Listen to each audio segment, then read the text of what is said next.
สำนักงานวัดพระธาตุดอยสุเทพธนาคารกรุงไทยเลขที่บัญชี549-026-7720หรือติดต่อสอบถามได้ที่พระครูปริยัติเจติยานุรักษ์061-998-1978พระครูธรรมธรวัชรินทร์090-028-6609พระครูสิริเจติยานุกูล089-853-8031หรือติดต่อได้ที่นานวุฒิชาติคำปันห้องส่งวัดอินทขินสะดือเมือง086-671-3446ได้ตั้งแต่บัดนี้เป็นต้นไปภูมิใจในประเพณี600 กว่าปีที่เที่ยวขึ้นดอย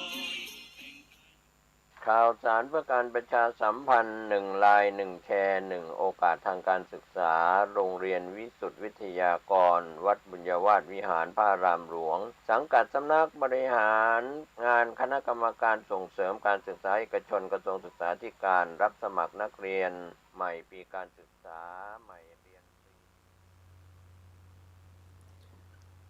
มาแล้วครับคุณกำลังฟังสถานีวิทยุ FM 104.50 เมกะเฮิรตซ์สถานีวิทยุเพื่อการศึกษาพระพุทธศาสนาและวัฒนธรรมนะฮะก็ออกอากาศเป็นประจำทุกวันจันทร์จนถึงวันศุกร์นะครับคุณผู้ฟังครับตอนนี้เชียงใหม่ไม่ปกติครับ เหมือนกับที่กรมอุตุนิยมวิทยารายงานสภาพอากาศวันนี้วันพรุ่งนี้นะครับว่าจะมีทั้งหมด55จังหวัดด้วยกันเนี่ยจะเจอพายุฝนแล้วตอนนี้เชียงใหม่โดนแล้วครับตอนนี้ด้านนอกสถานีฟ้าฮึมนะครับก็เป็นอะไรที่ต้องบอกว่าไม่เหนือความคาดหมายแต่หลายคนเตรียมตัวไม่ทันนะฮะเพราะว่าบาดเจ็บจากลมหลวงเมื่อสัปดาห์ที่ผ่านมานะครับก็ทำฝนฟ้าคะนองทำให้ต้นไม้หักโค่นมากมายนะฮะวัดฝายหินก็เช่นกันก็โดนเช่นกันครับนะฮะแล้วก็สามเณรนะฮะน้องเนนที่วัดฝายหินก็ต้องช่วยกันในส่วนของทอนตัวต้นไม้ที่มันหักลงนะครับคุณผู้ฟังครับก็เป็นอะไรอีกหลายๆครั้งหลายๆวันนะฮะวันนี้ก็พายุฝนอีกแล้ว น่ากลัวครับตอนนี้ฝนฟ้าคะนองนะครับที่จังหวัดเชียงใหม่นะมันดีอย่างเสียอย่างด้วยว่าผมเพิ่งไปที่อำเภอชัยปราการมานะฮะก็เป็นอีกหนึ่งอำเภอหนึ่งของจังหวัดเชียงใหม่นะก็ค่อนขึ้นไปทางด้านฝั่งเหนือเลยอำเภอเชียงดาวไปในขณะที่ขับรถไปเรื่อยๆเนี่ยคุณผู้ฟังครับเราก็เห็นสิ่งที่มันอดจะนั่งคุยคนเดียวไม่ใช่บ้านะอดจะนั่งพึมพำคนเดียวไม่ได้นั่นก็คือเห็นกลุ่มควันไฟฮะเห็นกลุ่มควันไฟที่มันเกิดขึ้นบนป่าของเขตอุทยานสุเทพปุยแล้วเรามีความรู้สึกว่าเฮ้ยควันมันสูงขนาดเนี้ยเจ้าหน้าที่ไม่เห็นเลยเหรอนั่นมันเป็นคำถามนะมันเป็นคำถามในใจแต่เมื่อวานนี้มันเป็นช่วงของการลงคะแนนนะฮะก่อนนะสำหรับผู้ที่จะไปใช้สิทธิ์นะฮะอันเนี้ยพอจะเข้าใจได้แต่วันนี้ขากลับเข้ามาเนี่ยฮะในตัวเมืองเชียงใหม่เขตอำเภอเชียงดาวโอ้โหเผาคือนึกในใจเฮ้ยมือไม่ว่างเหรอเผากันอีกแล้วอ่ะคุณผู้ฟังต้องบอกฮะไฟป่าเนี่ยไม่มีนะฮะถ้าเป็นแก่งกระจานหรือว่าเขาใหญ่ยังพอทนอันนั้นยังพอเชื่อได้ว่าเป็นไฟป่าการเกิดไฟป่าเกิดจากอะไรฮะไม้เสียดสีนะฮะและสภาพอากาศที่ร้อนแต่เมืองเหนือบางจุดผมใช้คำว่าบางจุดนะไม่ใช่เป็นการจุดนะฮะก็คืออันนี้เข้าใจได้ฝนมันกำลังตกเขาก็จะเผาเพื่อให้เห็ดมันขึ้นแค่นั้นเลยเขาไม่สนนะครับว่าสัตว์ป่าจะเป็นยังไงดินจะเสียแค่ไหนไม่สนขอกลุ่มฉันเดินขึ้นไปเก็บเห็ดแค่นั้นเลยนะฮะก็เป็นอะไรที่มันหดหู่อย่างวันนี้ก็เช่นกันก็เห็นกลุ่มควัน นะฮะมองขึ้นมาก็ยังมีกลุ่มควันอยู่ ตอนนี้นึกในใจเลยว่าอันนี้ไม่ใส่ใจกันแล้วในเรื่องของกลุ่มควันขนาดนี้แต่ถ้ามันเมื่อไหร่เป็นข่าวที่ใหญ่นะฮะโอ้เจ้าหน้าที่จะลุยกันตำรวจทหารช่วยกันนะฮะอปปรช่วยกันแต่พอเป็นกลุ่มเล็กๆซึ่งมันเห็นควันไม่สนใจเลยเราก็นึกในใจโอ้โหเฮ้ยถ้าเป็นบางประเทศที่เขามีความรับผิดชอบต่อส่วนรวมเนี่ยต่อให้เป็นกลุ่มนิดนึงดับแล้วต้องดับเขาเรียกตัดไฟแต่ต้นลมแต่ประเทศไทยไม่ชอบไฟลามทุ่งแค่นั้นจริงๆฮะมันเราก็เลยรับรู้อะไรหลายๆอย่างได้เช่นเดียวกับกกต นะทำไปได้ฮะพะเยาจังหวัดพระเยาตายแล้วแค่เวิร์ดภาษาไทยสั้นๆแค่นี้ท่านไม่สามารถจะควบคุมให้อักขระหรือว่าตัวพยางค์หรือพยัญชนะให้ถูกต้องได้ความเชื่อถือมันจะไม่มีอันนี้เรียนด้วยความเคารพนะฮะผู้ใหญ่ของกกตนิดนึงแล้วยังมีจังหวัดหนองบัวลำพูน เอาสักจังหวัดหนึ่งนะฮะเขาเรียกหนองบัวลำพูนะฮะและก็จังหวัดลำพูนไม่ใช่หนองบัวลำพูนไม่ใช่คือแค่เนี้ยก็รู้เลยว่าเฮ้ยท่านไปดูงานที่ซิมบับเวหรือว่าหรือประเทศในแถบไหนเนี่ยนะฮะกลับมาผิดพลาดเยอะมากมันก็เลยทำให้นิดหนึ่งนะฮะความเชื่อมั่นเกิดจากความถูกต้องและรวดเร็วซื่อตรงนะฮะเพราะฉะนั้น1สัจจะในศีล5ข้อเนี่ยฮะข้อที่สำคัญมากที่สุดก็คือข้อที่4สัจจะอธิษฐานสัจจะอธิษฐานเนี่ยมันเป็นเรื่องของความเชื่อมั่นลองท่านเสียสัจจะ1ครั้งนะฮะท่านเสียสัจจะ1ครั้งเนี่ยจบเลยนะฮะมันจะไม่มีอะไรเลยไม่มีครั้งที่2ให้เขาเชื่อถือในกรณีของพี่เลียวเอง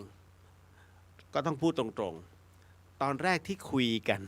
ในเรื่องของการสร้างกุฏิพระกุฏิกรรมฐานเนี่ยผมก็ถามน้องเขาว่าประมาณเท่าไหร่อ๋อพี่เดี๋ยวตีราคาให้ 70,000ไม่น่าจะเกิน 80,000ถูไถประมาณนี้ 85,000ผมก็เอาสิตอนแรกจะซื้อน็อกดาวน์แต่พอน็อกดาวน์ครั้งแรกเนี่ยมันจะเป็นมุงจากฮะแต่จากเนี่ยมันไม่ทนแล้วไม้เนี่ยมันไม่ได้ผ่านการอบ2 เดือนก็ขึ้นราไม่เอานอนไปเชื้อราเข้าปอด แทนที่จะฝึกปฏิบัติแล้วคันขยเยอไม่เอาผมก็เลยพอรับรู้ราคาถึงได้ให้ทุกท่านได้ร่วมบุญพอร่วมบุญเสร็จปุ๊บทำไปคำว่าคนที่สร้างบ้านจะรู้ฮะ 75,000ไม่มีจริง ของขึ้นทุกวันนะฮะอย่าง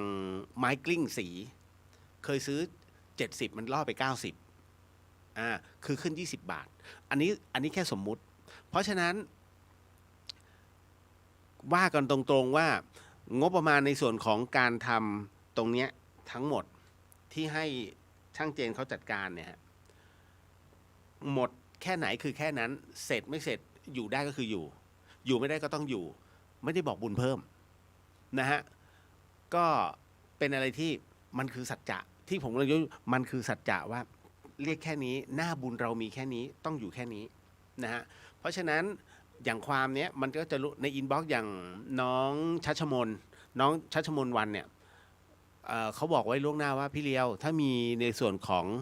ถังน้ำเนี่ยหนูขอเลยจริงๆเราเห็นความตั้งใจก็เลยบอกได้ก็ตรงนั้นน้องเขาร่วมบุญมาเป็นจำนวนเงิน 5,000 บาทนะฮะในส่วนของถังน้ำ550 ลิตรมันไม่ถึง 5,000 ผมก็เลยบอกเยอะไปถามน้องเขาได้ฮะให้น้องแคปออกมาได้ผมมันไม่ถึงพี่ขอโอนคืนผมต้องพูดอย่างนี้เพราะมันไม่ถึงมันแค่ 3,500น้องก็เลยบอกพี่เลียวอันเนี้ยเอาไว้ซื้อส่วนต่อนะส่วนต่อของการต่อน้ำก็คือท่อผมก็ผมลืมนึกตรงนี้นะเราก็เป็นคนที่ นึกจุดใหญ่แต่ไม่ลืมไอ้แอ c เซสซอรี่แต่น้องเขาผู้หญิงไงน้องเขาก็นึกในรายละเอียดว่าว่ะ มันต้องมีก็โอเคโมทนาสาธุนั่นแหละฮะก็คือมันก็ยังขาดอยู่ส่วนของพระแก้วก็ขอจองในส่วนของมุ้งลวดนะฮะก็ไม่เท่าไหร่มุ้งลวดไม่เท่าไหร่นะครับก็เลยบอกว่าได้ครับให้น้องเขาไปจัดการราคานะฮะข้างหนึ่ง300อีกข้างหนึ่ง2,000 กว่า นะฮะก็มีแค่ตรงนั้นก็ยังเหลือผ้าม่านเนี่ยต้องทำด้วยจีวร เพราะไม่งั้นเห็นข้างในเลยเพราะมันเป็นหน้าต่างโปร่งฮะมันเป็นหน้าต่างโปร่งแค่นั้นเองนะฮะก็ใกล้แล้วฮะใกล้เสร็จแล้วเหลือสะพานไฟก็ไม่เท่าไหร่นะฮะอันนั้นเดี๋ยวบอกบุญกันนิดหน่อยๆนะฮะแต่ค่าแรงผมไม่รู้น้องคิดเท่าไหร่ รอบ2แค่ไหนแค่นั้นกำลังพูดถึงในเรื่องของสัจจะว่าแค่ไหนคือแค่นั้นกรณีตรงเนี้ยถ้าศีลเนี่ยฮะข้อนี้สำคัญที่สุดมันคือความเชื่อถือศีลข้อนี้ศีลอีกข้อหนึ่งซึ่งเป็นข้อที่เรียกว่าอย่าเผลอเลอถ้าเผลอเลอเมื่อไหร่ผิดข้อนี้มันจะผิดหมดเลยนะฮะเป็นอาการที่หวาดเสียวมากนั่นคือศีลข้อ5ก็คือการดื่มสุรานะฮะศีลข้อนี้ถ้าเราผิดเมื่อไหร่ปุ๊บจะสังเกตในโฆษณาใช่ไหมฮะสุราเป็นบ่อเกิดของการควบคุม นะฮะอะไรนะเป็นมีผลต่อการควบคุมร่างกายก็คือสมองมันจะสั่งการช้าคุณจะสังเกตว่าเดี๋ยวรถชนทีละ10 คันชนแล้วหนีนี่นู่นนั่นมันก็เกิดจากสมองสั่งการดูหนังมากมันคงไปดูฟาสต์มา นะฮะเสร็จปุ๊บก็ผมไม่เมานี่แหละฮะเมื่อเมาสุราแล้วอะไรเกิดขึ้นเห็นไหมขับรถชนคนตายไหมบางทีก็ตายบางทีก็พิการ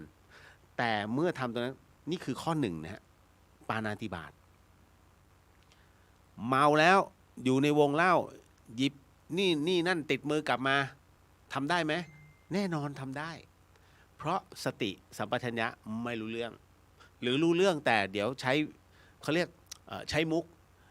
เอ้าเหรอเฮ้ยเมาโทษทีคือถูกจับได้เฮ้ยเมาโทษที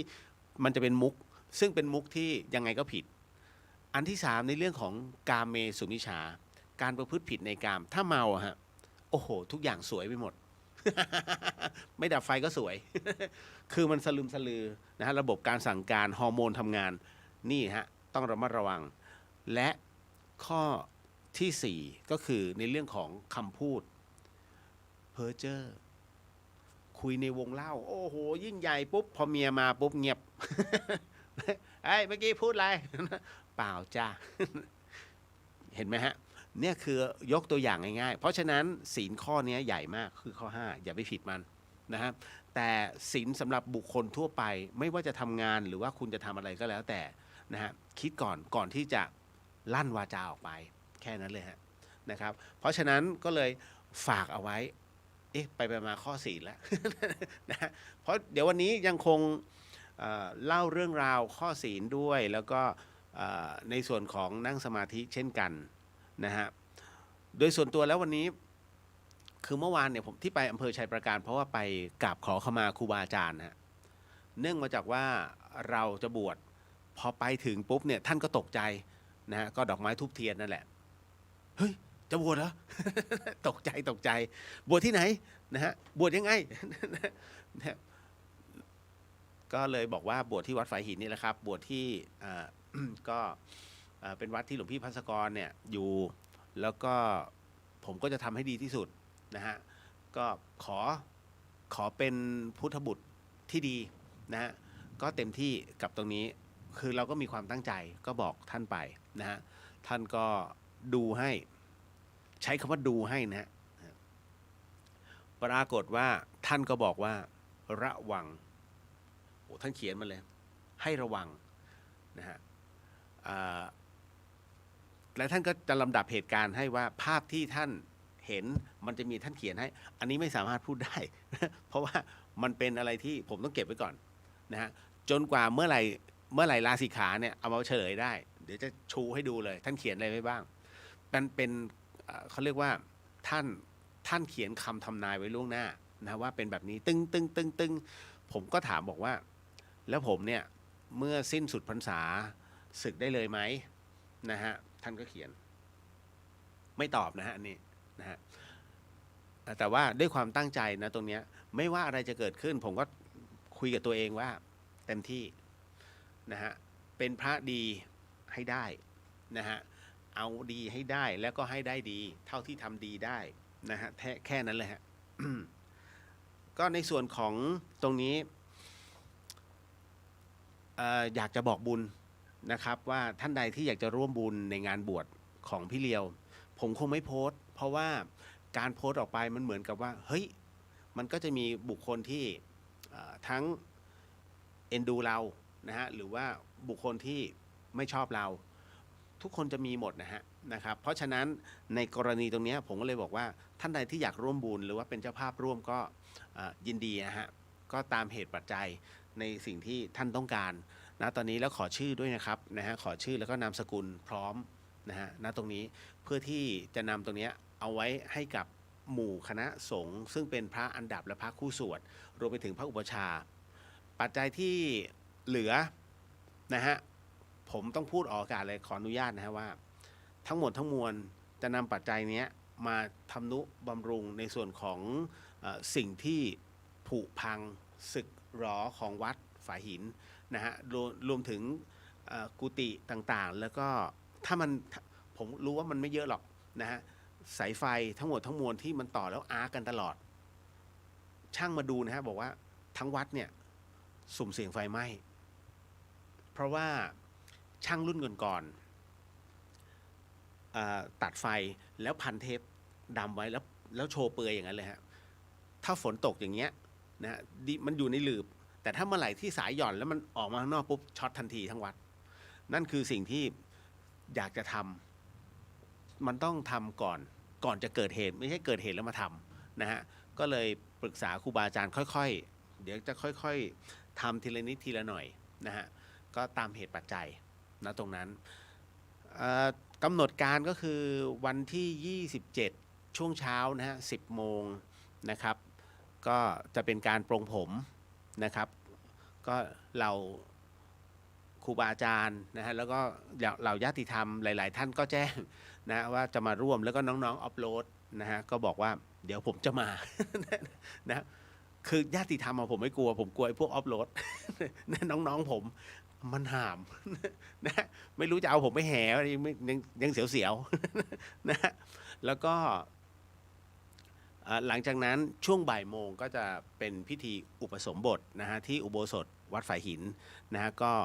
อันนี้เรียนเบื้องต้นนะครับว่ามันเป็นประมาณนี้ประมาณหนึ่งนะฮะก็กราบขอบพระคุณไว้เบื้องต้นด้วยนะครับสำหรับหลายๆท่านแล้วก็หลายๆท่านที่แจ้งผมเอาไว้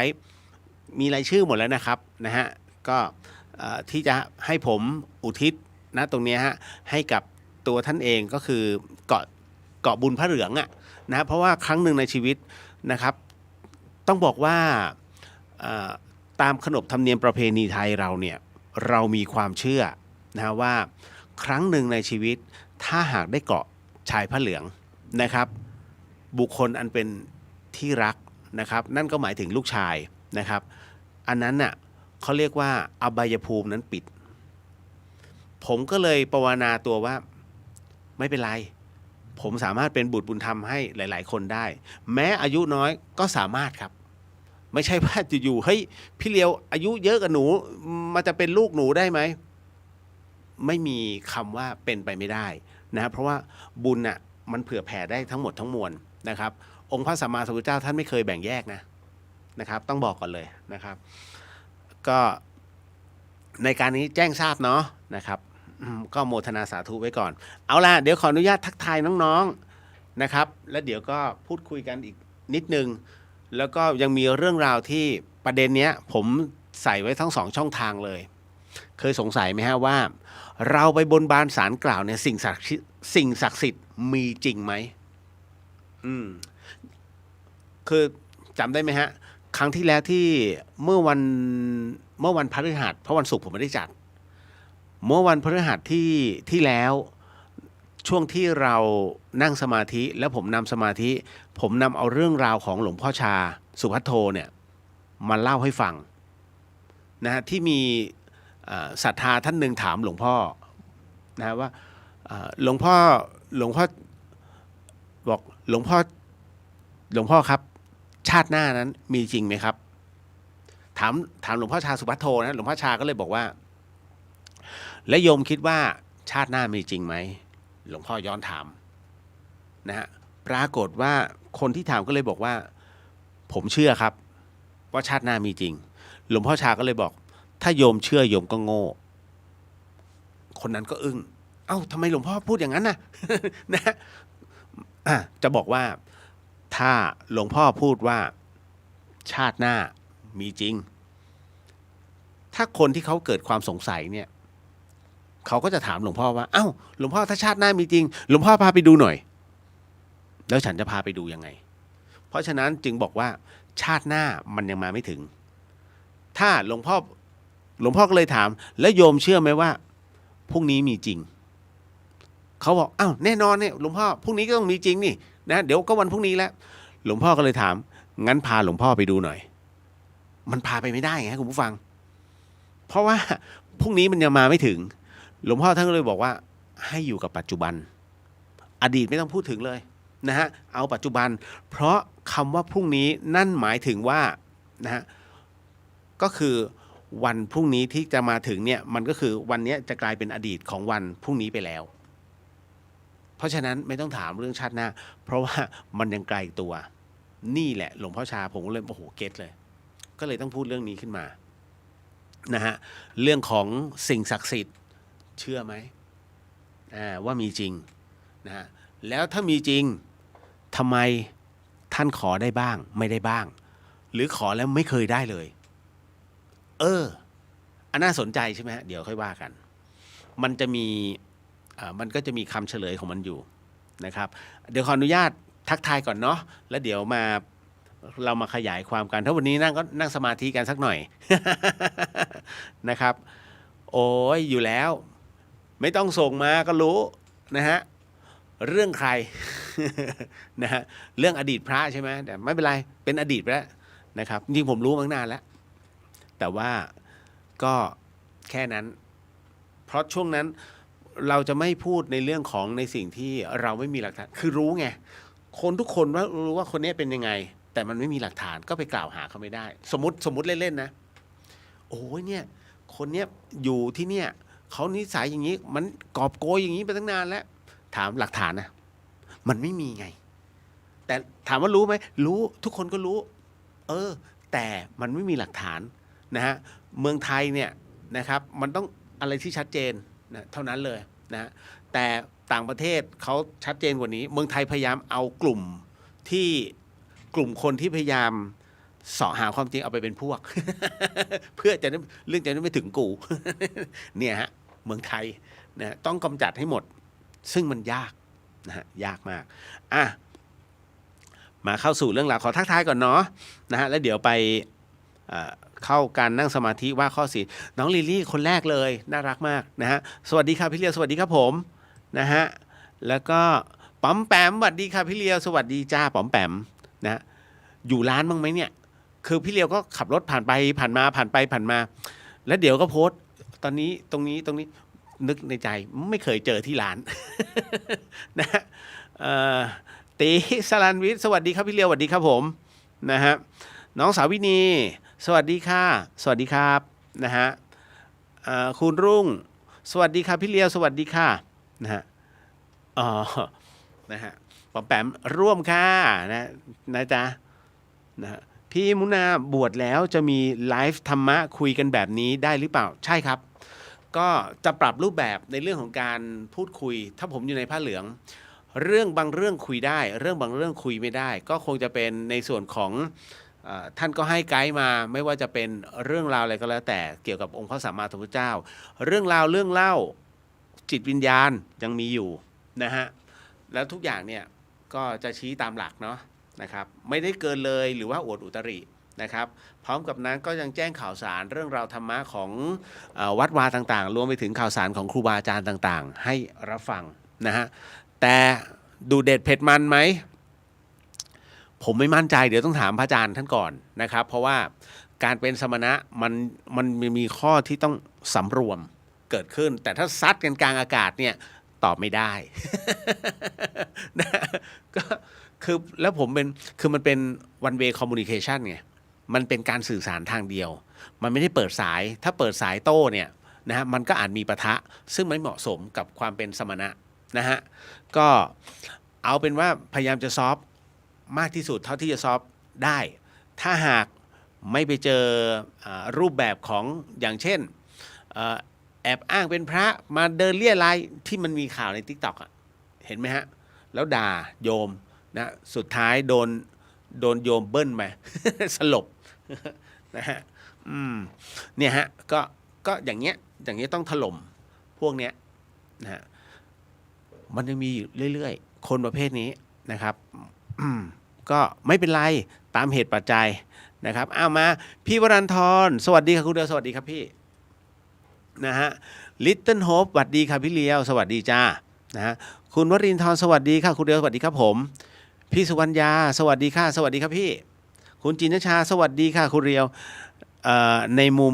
มุมดีหวังว่าฝนจะช่วยชะฝุ่นได้บ้างนะคะอยากให้เป็นเช่นนั้นเพราะว่าฟ้าหลังฝนอะไรหลายๆอย่างเนี่ยมันสบายแต่ถ้าเยอะไปก็ไม่ดีสังเกตไหมจริงๆนะคุณอะไรที่มันเยอะไปก็ไม่ดีอะไรที่น้อยไปก็ไม่ดีมันต้องกลางๆมัชฌิมาปฏิปทาที่องค์พระสัมมาสัมพุทธเจ้าท่านบอกอยู่แล้วยกตัวอย่างเช่นคลุมโปงแต่เปิดพัดลมแปลว่าหนาวหรือเปล่าผมเชื่อมั่นว่าเป็นทุกคนผมก็เป็นเปิดพัดลมแต่ห่มผ้าเอาตกลงร้อนหรือหนาว นั่นเพราะว่าต้องการความพอดีของอากาศที่อุณหภูมิเราเนี่ยกำลังสบายแค่นั้นเลยจึงเกิดเหตุผลของการคลุมโปงและเปิดพัดลมนั่นแหละใช่ไหมมันต้องอย่างนี้ ผมก็หวังว่าวันพรุ่งนี้อากาศจะปลอดโปร่งเย็นสบายนะมีหมอกดอยสุเทพถ้าหลังฝนเนี่ยสวยนะคุณเอาจริงๆถ้าคุณมาถ้าหลังฝนแล้วคุณไปอยู่บนวัดพระธาตุดอยสุเทพแล้วมองลงมาคุณจะเห็นทะเลเมฆมันคือเรื่องจริงนะทะเลเมฆที่เกิดขึ้นกลางเมืองเมฆจริงๆไม่ใช่ฝุ่นนะฮะนั่นคือหลังฝนนะครับก็อันนี้ก็เลยอยากให้หลายๆท่านลองขึ้นมาอันซีนเชียงใหม่นะครับเป็นไงฮะ ขายเมืองไปด้วย นะครับต่อมาอาหยาเดี๋ยว พระอาจารย์เรียงอยู่ขออภัยครับคุณอีฟสวัสดีค่ะพี่เลียวเพิ่งเดินทางกลับมาจากการไปฝึกมโนมยิทธินะฮะที่วัดท่าซุงเมื่อวันเสาร์ที่ผ่านมาอากาศร้อนมากๆเห็นแล้วพี่เห็นแล้วนะฮะแต่พี่สงสัย นะฮะพอน้องไปฝึกมโนมยิทธิใช่ไหมแล้วเห็นว่าไปทำมิซาด้วยใช่ไหมก็เลยงงๆ แค่นั้นแหละแต่ก็ดีผ่านแล้วใช่ไหมผ่านขั้นต้นใช่ไหมคือต้องบอกก่อนฮะอีฟการฝึกมโนมยิทธิเนี่ยขั้นต้นต้องขจัดนิวรณ์ให้ได้เลยนะตัวเนี้ยนะฮะในเรื่องของความลังเลสงสัยแต่ถ้าสมมุติว่าคนที่อยู่เชียงใหม่หรือจังหวัดลำพูนนะครับถ้าท่านอยากจะฝึกจริงๆมโนมยิทธินะฮะอยากฝึกจริงๆนะฮะเดี๋ยวอย่ามาเพ่งที่พี่เลียวไม่ใช่ผมอะยังไม่อาจหารขอฝึกเองก่อนทำเองได้ แต่สอนไม่ได้แต่ผู้ที่จะสอนท่านอะมีฮะท่านไปที่วัดแม่สลาบฮะหลวงพ่อวิชัยท่านเป็นศิษย์รุ่นที่2ของพระเดชพระคุณหลวงพ่อฤาษีลิงดำนะฮะแล้วท่านก็เป็นศิษย์ของหลวงปู่ดูเช่นกันนะฮะเพราะท่านอยู่ที่วัดสแกมาก่อนหลวงพ่อวิชัยเลยวัดแม่สลาบท่านอยู่กับหลวงปู่ดูมาก่อนนะฮะกับเพราะว่าโยมพ่อท่านก็เป็นทหารแล้วก็มีศรัทธาในหลวงปู่ดูก็พาท่านไปอยู่ที่วัดสแกแล้วจากนั้นนะฮะเสร็จปุ๊บพ พอพอเอ่อได้รับข่าวจากวัดท่าสุงโยมพ่อท่านเนี่ยก็ไปที่วัดท่าสุงเสร็จปุ๊บไม่รู้จับพัดจับผูไง ดึงท่านเนี่ยฮะมาที่วัดท่าสุง หลวงพ่อก็เลยยัตติให้นะฮะก็เลยอยู่ที่วัดท่าสุงหลวงพ่อวิชัยประวัติท่านคือนักเลงมาก่อน เป็นคนบ้านเดียวกับผมเลยบางซื่อ นะกรุงเทพเลยนะฮะแต่ว่าด้วยนะตรงเนี้ยท่านไม่ค่อยเชื่อจนกระทั่งหลวงพ่อวัดท่าสุงเนี่ยชี้ให้เห็นแยกกายแยกจิตออกมาเห็นกายที่ดำของตัวเองออกมาสยบเลยท่านก็เลยมีความศรัทธาทั้งสองรูปเลยฮะทั้งหลวงปู่ดูนะฮะแล้วก็หลวงพ่อฤาษีวัดแม่สลาบแต่ว่า2 สัปดาห์เนี้ยฮะท่านจะไม่สอนท่านจะสอนทุกวันศุกร์เวลา1 ทุ่มขึ้นมโนมยิทธิคือ1 ทุ่มครึ่งนะฮะผมเพิ่งไปเจอท่านมาเมื่อวันศุกร์ช่วงค่ำโอ้โหคุยกันถูกคอตอนแรกก็เจอกันแป๊บหนึ่งคือหลวงพ่อท่านสโต๊กจริงนะฮะหลวงพ่อก็เล่าเพิ่งสโต๊กไปนะฮะก็คือแต่ว่าก็ได้รับการปฐมพยาบาลนะฮะแล้วก็ตอนที่ไปเนี่ยท่านก็สะเลสะเงาะสะแงะเพิ่งส่งน้ำเสร็จเดินมาท่านบอกไปรอก่อนไปรอตรงนู้นไปรอนู้นผมก็ไม่เคยมาหลวงพ่อครั้งนี้เพิ่งมาเจอหลวงพ่อเนี่ย คุยกันตอนแรกก็กล่าวว่าจะแค่เรียนว่าจะพาคณะมากราบเนี่ยฮะมางานบวชผมอะเขาก็บอกช่วยดูหาครูบาอาจารย์กราบหน่อยผมก็เลยจะพาไปนะฮะก็เลยไปเรียนท่านเฉยๆคุยไปคุยมาท่านไม่ยอมให้กลับ คุยจนถึง6 โมงถึง2 ทุ่มครึ่งอ่ะ2 ทุ่มครึ่งนี้ยังไม่จบนะหลวงพ่อครับหลวงพ่อพักผ่อนเถอะครับผมว่าเดี๋ยวผมติดนู่นจริงๆถามว่าติดไหมมันก็ขับรถกลางคืนอ่ะตาเราก็ไม่ค่อยจะดีนะฮะก็ไม่อยากจะขับกลางคืนมากนะก็เลยลากลับแต่จริงๆไม่มีอะไรแต่ต้องบอกท่านว่ามีนะฮะท่านก็บอกไปก่อน นะฮะถ้าอยากจะฝึกมโนมยิทธิที่นั่นแล้วท่านมีไลฟ์สดด้วยนะฮะก็ขอเชิญหลวงพ่อวิชัยวัดแม่สลาบเนาะนะครับแล้วก็มาถึงพี่นพสวัสดีค่ะคุณเลียวสวัสดีครับพี่นะต่อดีครับไอ้เลียวแล้วก็ญาติธรรมทุกท่านครับยังอยู่ออสเตรเลียใช่ไหมยังไม่ได้กลับมาเมืองไทยครับวันนั้นพี่เห็นในลงในเฟซเนาะแต่ไม่รู้ว่ากลับมาหรือยังนะฮะขจรศิลป์สวัสดีครับพี่เลียวสวัสดีครับคุณปาล์มรายงานตัวค่ะคุณเรียวแล้วก็ชาวเดอะเฮียนนะฮะสวัสดีครับนะคุณดาวรุ่งสวัสดีครับเสกสรรสวัสดีครับพี่สวัสดีครับน้องนะฮะคุณดาวสวัสดีครับคุณเรียวขอร่วมบุญด้วยนะคะยินดีครับยินดีฮะก็โมทนาสาธุป้าแก้วสวัสดีครับคุณเรียวสวัสดีครับป้าแก้วเป็นไงมั่งป้าแก้วทุดงฮะทุดงอยู่ที่โคราช เพิ่งจะจบลงนะฮะแมนสวัสดีครับพี่เลียวสวัสดีครับผมนะฮะแล้วก็มาถึง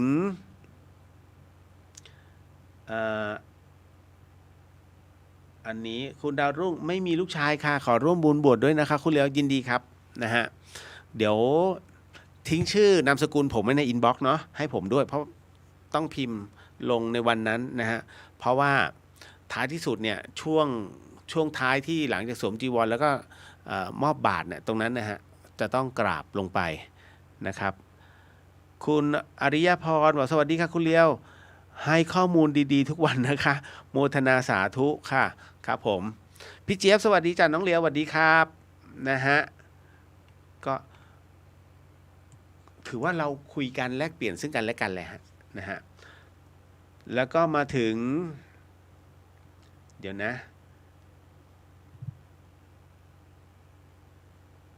คุณปาบอกว่าสาธุความตั้งใจกับคุณเลียวรออยู่ค่ะครับผมคุณดาวรุ่งขออนุญาตแชร์ไว้ฟังอีกรอบนะคะคุณเลียวได้ครับไม่มีปัญหาป๋อมแปมพี่เลียวคะจะไปตั้งโรงทานนี้ต้องติดต่อใครคะอยากทราบกำหนดการค่ะพระอาจารย์วิศวัตร ได้เลยฮะนะฮะพระอาจารย์เลยนะครับก็จริงๆมันมีเต็นท์อยู่แล้วป๋อมแปมนะครับก็เอาง่ายๆตัดผมอะปรงผมอะ น่าจะเป็นที่ธรรมสถานนะแล้วก็ขึ้นมาข้างบนกันเลยอ่ะก็เดี๋ยวน่าจะเที่ยงนะฮะเพราะว่าพี่เลียวเข้าอุโบสถนะบ่ายโมงนะครับก็ตั้งสัก10 โมงก็ได้เนาะเดี๋ยวดูก่อนถ้ามาปรงผมข้างบนได้ก็ทำง่ายกว่านะเพราะว่ายังไม่ได้ขอเจ้าของสถานที่ธรรมสถาน เดี๋ยวจะโดนนะฮะคุณบูนสวัสดีครับพี่เลียวสวัสดีครับนะฮะคุณจันเดี๋ยวอันนี้คุณจันยาเนาะนิดนึงนะฮะสวัสดีครับคุณเลียวสวัสดีครับผมคุณเมทัศน์สวัสดีครับพี่สวัสดีครับผมพี่พินนะฮะพี่อรพินนะสวัสดีค่ะสวัสดีครับพี่นะฮะต่อครับอยู่ออสครับพี่อ๋อโอเคนะฮะป๋องสวัสดีครับสวัสดีครับผมคุณอีฟค่ะน้องถือคริสต์คาทอลิกค่ะตามแม่ค่ะเลยได้รับการสั่งสอนมาทั้งสองสายทั้งพุทธและคริสต์ค่ะพ่อหนูเป็นลูกศิษย์องค์หลวงพ่อหนูเป็นลูกศิษย์องค์หลวงพ่อวัดท่าซุงค่ะอ๋อแต่แม่ชอบทำบุญทางพุทธเช่นเดียวกันโอ้โมทนาสาธุหายากมากโมทนาบุญนะครับนะฮะดีอย่างน้อยได้ลองแล้วนะฮะของพุทธเราเปิดอยู่แล้วฮะยินดีนะฮะพี่มนัญญาคุณเลียวจะบวชที่วัดไหนครับวัดฝ่ายหินครับนะฮะปอมแปมรับทราบค่ะนะเรียบร้อยแล้วเนาะอันนี้คุณรุ่งบอกว่าลูกชายนะฮะอายุ2 เดือนร้องเพลงเก่งฟังพี่เลียวไม่รู้เรื่องเลย อ๋อต้องฟังเพลงฮะ ถ้าชอบเพลงต้องให้ฟังเพลงนะครับฟังอย่างนี้ไม่ได้ นะเดี๋ยววันนี้มันมีคือเรื่องนี้มีคนหลายท่านเนี่ยถามผมมาในเรื่องของสิ่งศักดิ์สิทธิ์มากมายเหลือเกินจำได้ไหมเที่ยวไปขอที่นู่นที่นี่ที่นั่นทำไมได้บ้างไม่ได้บ้างมันมีเหตุปัจจัยของมันแล้วมันมีจริงไหมนะฮะมาสมทานศีลกันก่อน เอานะฮะสมทานศีลว่าข้อศีลนะครับเพราะฉะนั้นให้ศีลครบก่อนมันจะได้เต็มกำลังนะจ๊ะอ๋อลืมบอกไปเดี๋ยวในวันที่บวชเสร็จนะครับก็จะทำอโหสิกรรมอันนี้เป็นกรณีพิเศษเลยนะฮะก็คือทำอโหสิกรรมอีกรอบหนึ่งก็คือนำกล่าวอโหสิกรรมนะฮะหลังจากที่เป็นพระแล้วนะฮะก็ไลฟ์อาจจะไลฟ์ได้แค่ช่องเดียวนะฮะก็คือไม่พุทธิสิทธิ์ก็เลียวเดอะเฮียนนะครับอันนี้บอกไว้ก่อนแต่ทั้งหมดทั้งมวลเนี่ยในงานถ้ามีคือคณะต้นบุญเนี่ยเขาอยู่แล้ว50แล้วก็อาจจะมีผู้ที่มาร่วมอีกนะฮะพอสมควรผมก็ไม่ได้เตรียมอะไรมากมายมีหลวงปู่ทวดให้ นะฮะแต่มีจำกัด นะฮะต้องบอกไว้ก่อนนะฮะอ่ะเดี๋ยวค่อยว่ากันพี่ณทินีสวัสดีครับคุณเลียวสวัสดีครับพี่นะครับมาเดี๋ยวเรามาสมทานศีลกันก่อนเนาะนะเพราะว่าด้วยความมีศีลตรงเนี้ยนะฮะเราจะได้ทำอะไรที่มันราบรื่นถ้าพร้อมแล้วเดี๋ยวผมขออนุญาตเป็นต้นบุญให้นะฮะในเรื่องของการนำนะสมทานศีลท่านใดที่ไม่สะดวกหรือว่าเกรงว่าจะกล่าวผิดพลาดน้อมจิตตามก็พอนะฮะสาธุ นะโมนะฮะนะโมตัสสะภะคะวะโตอะระหะโตสัมมาสัมพุทธัสสะนะโมตัสสะภะคะวะโตอะระหะโตสัมมาสัมพุทธัสสะนะโมตัสสะภะคะวะโตอะระหะโตสัมมาสัมพุทธัสสะพุทโธธัมโมสังโฆศีลข้อ 1ไม่ฆ่าสัตว์ศีลข้อ 2ไม่ลักทรัพย์ศีลข้อ 3ไม่ประพฤติผิดในกามศีลข้อ 4ไม่พูดเท็จศีลข้อ 5ไม่ดื่มสุราและของมึนเมาบัดนี้ข้าพเจ้าตั้งใจรักษาศีลแล้วบัดนี้ข้าพเจ้าคือผู้มีศีลข้าพเจ้าผู้มีศีลละอาย ต่อการทำความชั่วกลัวต่อผลของบาปกรรมข้าพเจ้าผู้มีศีลมีฮิริโอตปะมีใจเป็นมนุษย์มีกายเป็นเทวดาเป็นมนุษย์เทโวเข้าถึงความเป็นสหายกับเหล่าเทวดาทั้งหลายณบัดนี้ข้าพเจ้าทั้งหลายขออดโทษลดกรรมที่ข้าพเจ้าประมาทพลาดพลั้งในช่วงวันนี้ลงในฉับพลันและขอให้กรรมดีที่ข้าพเจ้าหรือเหล่ากัลยาณมิตรได้ทำไว้นั้นขอจงมาแทรกส่งผลบุญนี้ให้ข้าพเจ้าได้มีความสุขและประสบผลสำเร็จตลอดไปเถิดสาธุสาธุสาธุอนุโมทามิครับเอาละครับก็มาเข้าสู่ในช่วงของการนั่งสมาธิกันคุณผู้ฟังครับนะฮะก็ในเรื่องของการนั่งสมาธิเนี่ยเน้นย้ำไหมไม่เน้นนะฮะเอาเป็นว่าเรานั่งแบบสบายๆแต่คำว่ามีสมาธิจริงๆเนี่ยก็คือจิตของเรานั้นไปจดจ่อกับสิ่งหนึ่งสิ่งใดนะฮะและสิ่งตรงนั้นเนี่ยต้องไม่รบกวนในสภาพจิตส่วนรวมโดยรวมของเราดังนั้นนะฮะวิธีที่ง่ายที่สุดที่ผมใช้อยู่เรื่อยๆก็คือเป็นกรรมฐานน้ำเย็นของหลวงพ่อเยือนท่านนะแต่ว่าบางท่านนั้นไม่เคยฝึกก็ไม่เป็นไรเอาเป็นว่าถ้าสมมติว่าท่านอยากให้จิตมันเป็นหนึ่งโดยที่ไม่ต้องบริกรรมพุทโธพุทโธพุทโธใช้นิ้วดีดไปที่ท้องใต้สะดือปึ้งมันจะเจ็บเท่านั้นแหละคุณก็หลับตาแล้วเอาสติเนี่ยไปจับภายในไอ้ตรงจุดที่เจ็บนะตรงนั้นเลยนะแล้วไม่ต้องบริกรรมมันจะรู้ทันทีอ๋อตรงนี้ไอ้จุดนี้นี่เองให้มันประคองความว่างเจ็บก็ให้รู้ว่าเจ็บแต่ว่าท้ายที่สุดแล้วเมื่อความเจ็บหายไปคราวนี้จำจุดตรงนั้นเอาไว้สติมันก็จะไปอยู่ตรงนั้นคล้ายๆกรรมฐานน้ำเย็นเพราะว่าบางคนไม่ทันเตรียมน้ำเย็นผมก็เลยใช้เตรียมความเจ็บปวดแทน นะฮะแก้กันนิดหน่อยแต่ก็โอเคนะฮะลองดูแล้วก็โอเคนะฮะถ้าพร้อมแล้วใครที่พุทโธได้ก็พุทโธเอานะฮะใครที่สัมมาอรหังก็สัมมาอรหังเอาใครที่นะมาพะทะก็นะมาพะทะเอานะฮะก็ต้องตามเหตุปัจจัยเนาะถ้าพร้อมแล้วเนื่องจากว่าเดี๋ยวเราจะนั่งกัน3นาทีนะครับนะก็ตอนนี้เป็นเวลา 23:42 นาทีนะฮะเราก็จะไปออกตรง45นะฮะเหตุเพราะว่านี่คือรายการวิทยุมันไม่สามารถที่จะปล่อยให้ช่วงเวลานั้นเดดแอร์ไปได้3นาทีนี้ถือว่านานก็ขออนุญาตเป็นผู้นำสมาธินะครับนำเอาคำปรารภธรรมะสั้นๆของพระอาจารย์ไพศาลวิสาโรนะฮะเอามาเล่าสู่กันฟังในห่วงของการนั่งสมาธิหากพร้อมแล้วค่อยๆหลับตาลงนะฮะค่อยๆหลับตาลงเวลาถอนสมาธิก็ค่อยๆลืมตาขึ้นค่อยๆลืมตาขึ้นตอนนี้ค่อยๆหลับตาลงหายใจเข้าหายใจออกตามที่เราเป็นอยู่ไม่ต้องไปถ่วงมัน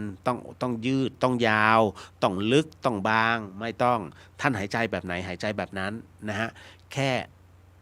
กำหนดจุดเอาไว้ให้มันว่างถ้าพร้อมแล้วเรื่องราวธรรมะของพระอาจารย์ไพศาลวิสาโรนะฮะเรื่องอ้อยเข้าทางช้างตัวนี้คว้าหรือม้วนอ้อยจากรถที่จะเอาที่จะเอาแค่ฟ่อนเดียวแล้วพอได้แล้วก็ปล่อยรถไป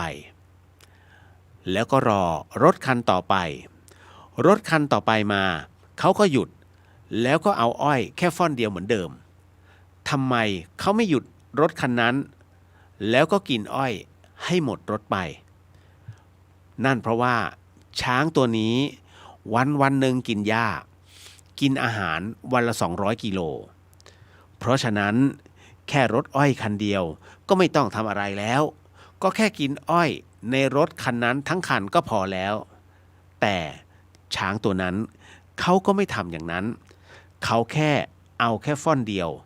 เหมือนกับว่าขอกันกินขอกันนิดหน่อยหรือจะเรียกว่ารู้จักพอก็ได้นะไม่เอามากไม่โลภมากถ้าเป็นคนเรานะจะโลภมากนะแต่ช้างตัวนี้ไม่โลภมากเขาเอาแต่ฟ่อนเดียวแล้วก็ปล่อยเขาคงจะรู้ว่า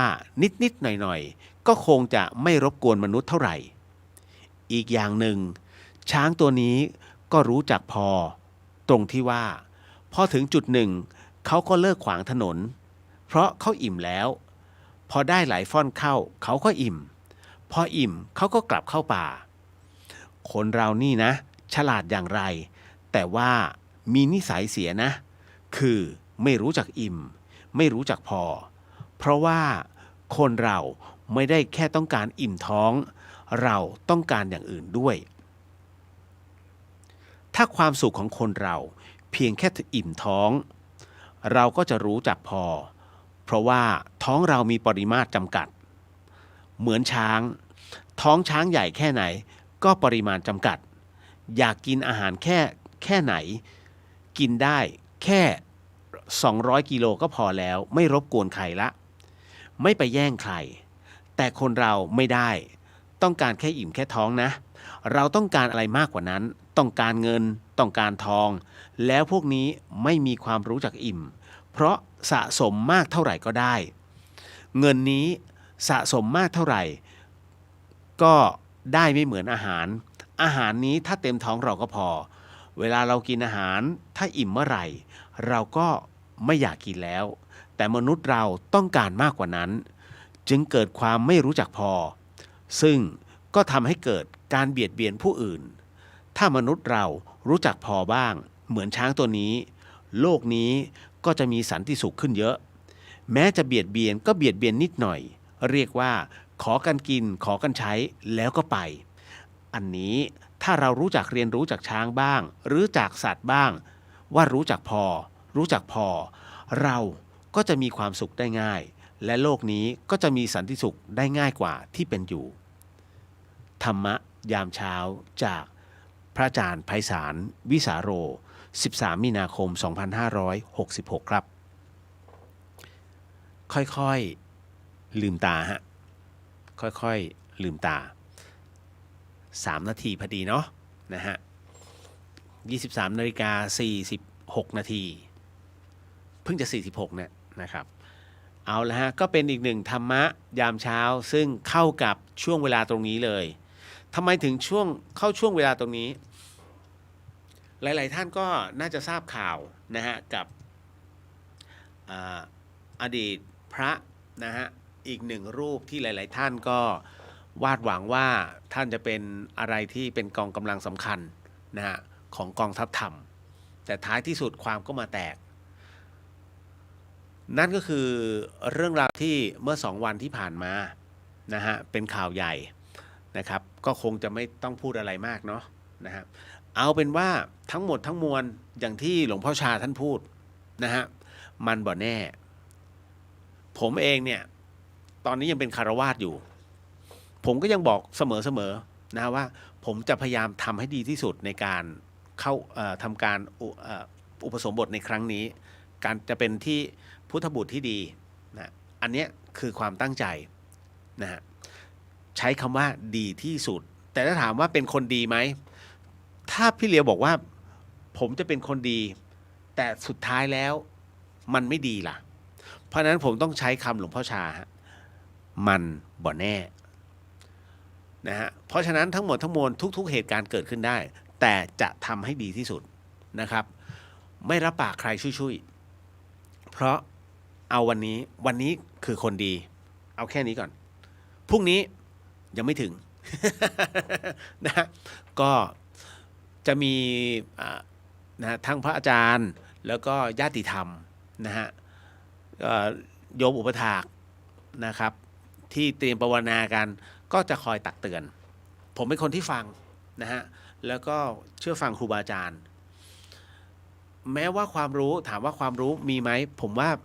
ความรู้ผมไม่ค่อยเยอะนะครับ แต่ว่าหลาย ๆ ที่คือมันก็ถามว่าหลายที่ไหมมันก็ไม่ประมาณตอนนี้มี6ที่บอกว่าถ้าบวชแล้วจะขอนิมนต์ไปเป็นวิทยากรด้วยนะไม่ใช่ว่าเลื่อยเปื่อยนะฮะไม่ใช่จริงจังเลยนะฮะปรากฏว่าครูบาอาจารย์ท่านบอกว่าอย่าพึ่งเชื่อจงเชื่ออย่างวันนี้นะฮะท่านก็เตือนนะฮะเมื่อวันอาทิตย์ก็โดนเตือนนะฮะผมก็เลยมานั่งพิจารณาผมก็บอกว่าอาจจะปฏิเสธทั้ง6งานเพราะว่าผมเป็นพระนวกะการที่เราจัดอย่างเงี้ยอันเนี้ยเขาเรียกว่าจะใช้คำว่าหัวหมาแล้วกันตอนนี้หัวหมาผมนะฮะตอนนี้หัวหมาท่านถามอะไรมาผมตอบหมดยิงหมดใครทำผิดมาผมซัดหมดเนี่ยหัวหมาคือตัวของตัวเองแต่เมื่อไหร่ก็ตามที่ผมบวชเพิ่งเป็นพระใหม่ปุ๊บผมแค่หางสิงเข้าใจใช่ไหมฮะจงเลือกว่าเราอยากจะเป็นหัวหมาหรือหางสิงตอนนี้ผมเป็นหัวหมาแต่พอบวชปุ๊บผมจะเป็นแค่หางสิงอย่าผลักดันตัวเองให้เป็นหัวสิงไม่ได้เขายังมีคอมีขามีตัวนะฮะมีบั้นท้ายรออยู่เราแค่หางอย่าถ้าภาษาบ้านๆภาษาพระอาจารย์ภัสกรอย่าทะลึ่ง นั่นหมายถึงตัวผมอะอย่าทะลึ่งไปเป็นหัวจะโดนถล่มผมก็เลยบอกว่าขออยู่กับตัวเองภาวนากับตัวเองก่อนผมต้องการเอาชนะตัวเองการบวชเนี่ยฮะต้องการเอาชนะตัวเองก็เลยขอยึดมั่นในหลักของหลวงพ่อชานะฮะแต่ยกเว้นนะฮะว่าแต่ผมขอครูบาอาจารย์ไว้ว่ายกเว้นถ้าสอนสมาธินะฮะผมไม่ใช่อาจารย์วิปัสสนากรรมฐานนะฮะผมแค่จะสอนถ้าจะสอนสมาธิถ้าท่านใดบอกพี่เลี้ยวผมอยากนั่งสมาธิมาเฉพาะช่วงนี้วันนี้นะเรามานั่งกันนั่งไปคุยไปนั่งไปคุยไปหนักไปทางปฏิบัตินะไม่หนักปริยัตินั้นถึงเวลาก่อนต้องถามตอบตัวเองให้ได้ก่อนผมไม่ใช่พระอาจารย์ภัสกรหลวงพี่ภัสกรนั้นท่านแตกฉานทั้งปัญญานะทั้งในเรื่องวิปัสสนาแต่เป็นวิปัสสนาที่ท่านแยกออกมาเป็นหลักวิชาการนะเพราะฉะนั้นเนี่ยผมไม่ใช่ท่านดังนั้นผมจึงต้องขอเวลาถามตอบซัดตัวเองก่อนด่าตัวเองก่อนที่เมื่อออกไปสู่เขาเรียกว่าสนามจริงๆมันตอบเขาได้นะฮะเพราะฉะนั้นยังมีอะไรเยอะนะถ้าผมเริ่มเป็นหางสิงแล้วมันเริ่มแล้วไงแต่ตอนนี้เราเป็นหัวหมาอยู่ยังไงก็ได้ นะแต่พอสมมติว่าเมื่อถึงเวลานะที่จะต้องลาสิกขา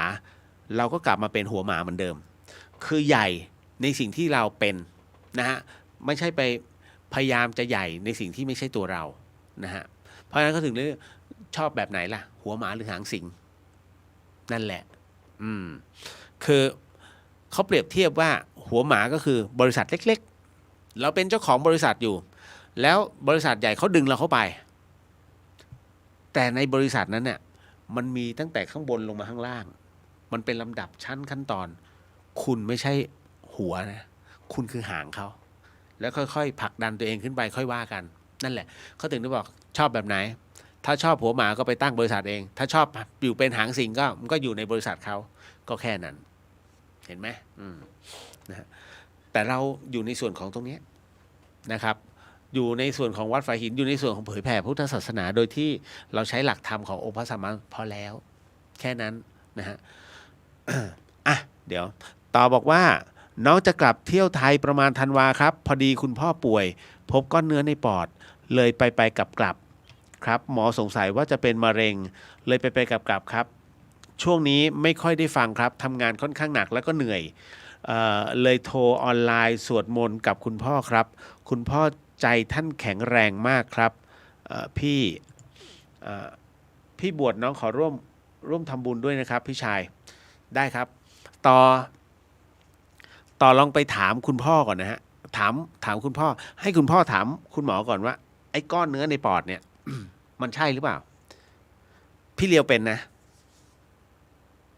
ผมเป็นอยู่นะฮะผมเป็นก้อนเป็นก้อนเล็กๆในปอดอยู่6 มิลลิเมตรเมื่อ3 ปีที่แล้วผมเป็นไข้หวัดใหญ่สายพันธุ์ใหม่เนี่ยฮะแล้วก็โรงพยาบาลเชียงใหม่ราม อันนี้ได้เพราะมันผ่านมาแล้วและปรากฏว่าตอนที่เข้าเอ็กซเรย์อะไรเรียบร้อยเข้าอุโมงค์อะไรเรียบร้อยเสร็จปุ๊บเนี่ยตอนแรกยังเสร็จปุ๊บเนี่ยแค่เอ็กซเรย์ธรรมดาก็ขึ้นมาที่ห้องพิเศษนะฮะปรากฏว่าคุณหมอที่มาดูแลไข้เนี่ยนะฮะเป็นคุณหมอผู้หญิงท่านหนึ่งนะฮะก็มาถามว่าเป็นยังไงคนไข้นี่นู่นนั่นคุยนะฮะเสร็จปุ๊บบอกว่าเดี๋ยวช่วงค่ำๆเดี๋ยวคุณหมอจะมาใหม่ก็ไม่ได้ว่าอะไรรับรู้แล้วคุณหมอท่านนี้เป็นคุณหมอประจำตัวของเรานะคุณหมอผู้หญิงสักพักหนึ่งน้องนะฮะกัลยาณมิตรผมที่อยู่ที่โรงพยาบาลเนี่ยก็ขึ้นมาก็บอกผมว่าสงสัยจังทำไมคุณหมอท่านนี้จึงมาเป็นเจ้าของไข้ผมก็ถามทำไมมีอะไรเหรอคุณหมอท่านนี้เป็นคุณหมอมะเร็งฮะเชื่อไหมน้องพูดปุ๊บผมใจวาบเลยวาบจริงนะคุณแล้วคราวนี้ก็เลยทำการตรวจเลือดตรวจอะไรเรียบร้อยไม่คือแค่ดูดเลือดไปยังไม่ตรวจตอนค่ำหมอขึ้นมาเสร็จปุ๊บเนี่ยหมอบอกว่าพอดีหมอได้ตรวจเอ็กซเรย์นะคนไข้แล้วก็ก็ให้ดู iPad เนี่ยมันเจอเม็ดตรงนี้ขึ้นมาที่ปอดหมอสงสัยหมอใช้คำว่าหมอสงสัยผมพูดเลยคุณหมอสงสัยว่าผมจะเป็นมะเร็งใช่ไหมหมอก็อึ้งเฮ้ยทำไมพูดง่ายจังวะ บอกก็ไม่เป็นไรฮะหมอถ้าเป็นมะเร็งเนี่ยถ้าผมจะตายก็ให้ตายไม่อยากรักษาเพราะผมเคยตายมาแล้ว1 รอบอันนี้เข้าใจคุณหมอดีนะคุณหมอก็อึ้งงงนะแทนที่หมอจะปลอบคนไข้ไม่ใช่คนไข้พูดกับหมอเลยผมก็บอกตรงๆนะก็เลยบอกว่าแต่ว่าผมก็จะพูดต่อแต่คุณหมอบอกเดี๋ยวก่อนคนไข้คะใจเย็นๆอันเนี้ยมันเป็นแค่ฟิล์มที่มันฟ้องเดี๋ยวพรุ่งนี้4 โมงหมอจะให้คนไข้ไปฉีดสีนะฮะแล้วก็ทำการตรวจอีกรอบหนึ่งพอตกเย็นอีกวันหนึ่งฉีดสีจริงๆนะโอ้โหมันวูบวาบทั้งตัวเลยคุณหมอจะบอกแล้วมันจะเกิดอาการบีบเพราะว่าผมเป็นโรคหัวใจไงนะฮะก็เสร็จปุ๊บขึ้นมาเพื่อหมอจะตรวจอีกรอบหนึ่งไอ้ไข้หวัดใหญ่เนี่ยแบบหายไปแล้วคือประมาณว่ามึงตายตั้งแต่ที่หมอบอกว่าเป็นก้อนแล้วคือหายไปแล้วหายเอง นะกลายมาเป็นไอ้โรคใหม่นะเราก็มานั่งนึกในใจเอาง่ายผมก็ถามว่านอนหลับไหมมันก็นอนไม่หลับหรอกก็มานั่งคิดอดไปดอยแล้วเนาะเฮ้ยน้องๆมันจะรู้ไหมวะเรากำลังมีเวลาอีกแค่2 เดือนเป็นมะเร็งปอดนี่แป๊บเดียวนะคุณแล้วก็มันจะมีเวลาแค่2 เดือนจะรอดไหมว่าช่างมันเถอะคิดถึงสิ่งที่เราทำคิดถึงตอนที่ตายคิดถึงเจอสงสัยกูต้องโดนรับน้องแล้วล่ะ ภาพมันมาเลยฮะนะฮะภาพวิญญาณน่ะที่เคยเจอที่เขารอตอนที่ผมหลุดออกจากร่างสงสัยครั้งนี้กูแย่แล้วลำพึงลำพันกับตัวเองเลยนะแย่แน่ๆเลยแต่ไม่เป็นไรตายก็ตายก็หมดบุญแค่นี้ก็เต็มที่ก็โทรหาแม่ไปก่อนนะ โอ้ยเตรียมเลยตอนนั้นนะฮะแล้วสุดท้ายผ่านพ้นไปอีกวันช่วงเช้าน้องที่เป็นเจ้าหน้าที่บอกน้องก็ตรวจให้แล้วนะตรวจเลือดแล้วนะแต่ค่าเลือดของตัวผมน้องเขาบอกว่าค่าเลือดของอ้ายมันไม่ได้ฟ้องนะว่าเป็นมะเร็งผมก็เหรอดีใจนิดนึงแต่ว่าน้องเขาบอกว่าเดี๋ยวรอฟังจากหมอแล้วกันช่วงสายของอีกวันหนึ่งครับวันที่4หมอขึ้นมาคนไข้คะเราก็ตุ้มๆต่อมๆเอาเลยเว้ยอย่างน้อย50 ราะน้องนี่เขาเป็นฝ่ายที่ตรวจนะฮะตรวจเลือดไงแบบเสร็จปุ๊บหมอเขาบอกว่าคนไข้คะไอ้ก้อนตรงเนี้ยหมอมาดูแล้ววิเคราะห์แล้วมันเป็นหินปูนฮะคนไข้สูบบุหรี่ไหมไม่ได้สูบเลยฮะแต่ว่าผมไปช่วยดับไฟป่านะฮะแล้วก็ออกหน่วยพสวทั้งฝุ่นทั้งควันอะไรต่างๆนานามันอัดเข้ามาตลอดระยะเวลา 3-4 ปีก็บอกโอ้นั่นน่ะคือสาเหตุที่ทำให้มันเกาะตรงนั้นนะฮะก็พยายามหมอก็เลยอธิบายสุดท้ายไม่ใช่มะเร็งคุณเชื่อไหมผมก็โมทนาสาธุแล้วก็ถามว่าดีใจมันก็ดีใจยิ้มในใจนะแต่ว่าเอาอย่างน้อยแกกับฉันเป็นเพื่อนกันแล้วกัน ไม่อยากให้มันโตขึ้นนั่นนะผมก็เลยบอกต่อลองถามก่อนนะถามคุณพ่อก่อนว่าจริงหรือเปล่าใช่หรือเปล่านะฮะคุณจินชาโมทนาสาธุกับคุณเรียวนำกรรมฐานแล้วก็ทุกท่านร่วมปฏิบัติภาวนานะคะโมทนาบุญฮะคุณป้ามคำถามฉายาของพระจะเปลี่ยนไปทุกครั้งที่บวชไหมคะใช่ครับถ้าบวชถาวรก็ฉายาสุดท้ายนั่นคือที่เขาอยู่ตรงนั้นอย่างผมอะ2 ครั้งแรกเนี่ยของผมฉายาอาภัสโรก็คือเป็นเขาเรียกว่าเป็นบุคคลผู้มีแสงสว่างในธรรมอาภัสโรแต่คราวนี้ฉายาผมคืออิทธิยาโนหลวงพ่อท่านก็บอกให้อ่านคำแปลผู้มีฤทธิ์ ท่านบอกผู้มีฤทธิ์ในธรรมประมาณเนี้ยหลวงพ่อก็ถามเป็นคนมีฤทธิ์เหรอเราก็ครับ อยู่พระอุปชาเป็นคนมีฤทธิ์เหรอเราชอบเหรอเรื่องฤทธิ์โหหลวงพ่อจะมาถามหลวงพ่อก็รู้อยู่แล้ว เข้าใจ ท่านก็แย่ผมเล่นนะก็เลยฉายาอิทธิยาโนนะฮะ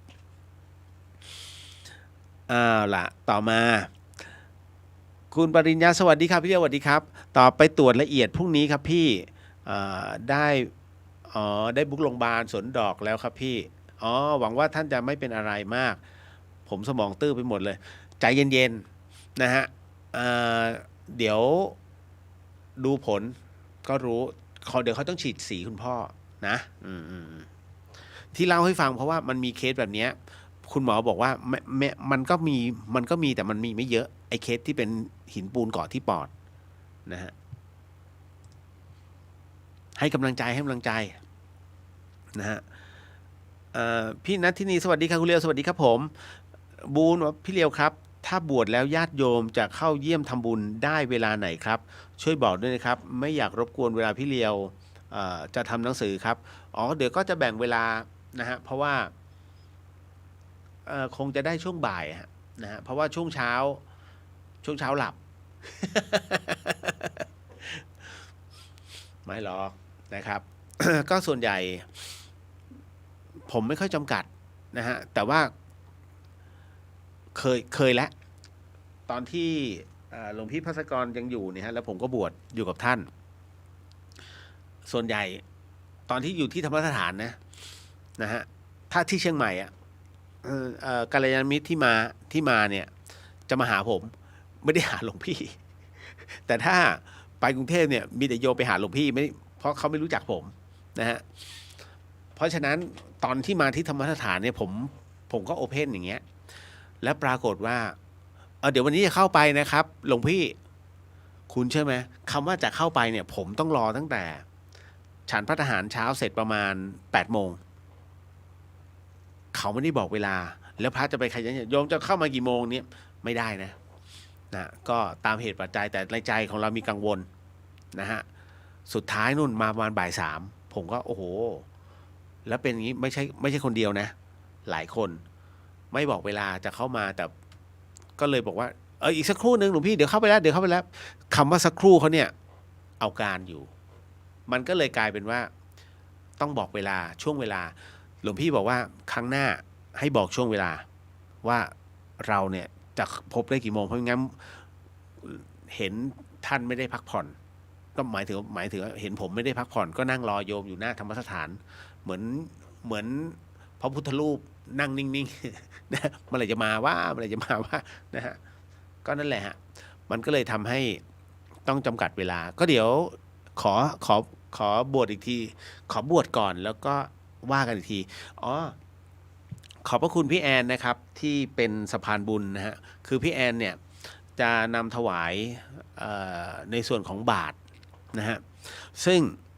บาตรเนี้ยพี่แอนบอกว่าจะได้บอกกับพระอาจารย์ภาสกรเอาไว้นะว่าจะนำถวายท่านก็รับปากนะแต่คราวนี้พอท่านมรณภาพลงเนี่ยความตั้งใจนั้นหายไปเลยหมายถึงว่าพี่แอนก็รู้สึกว่าติดค้างตรงนี้ก็เลยเล่าเรื่องนี้ให้ผมฟังนะก็พี่แอนก็เลยบอกว่าจะขอทำบุญ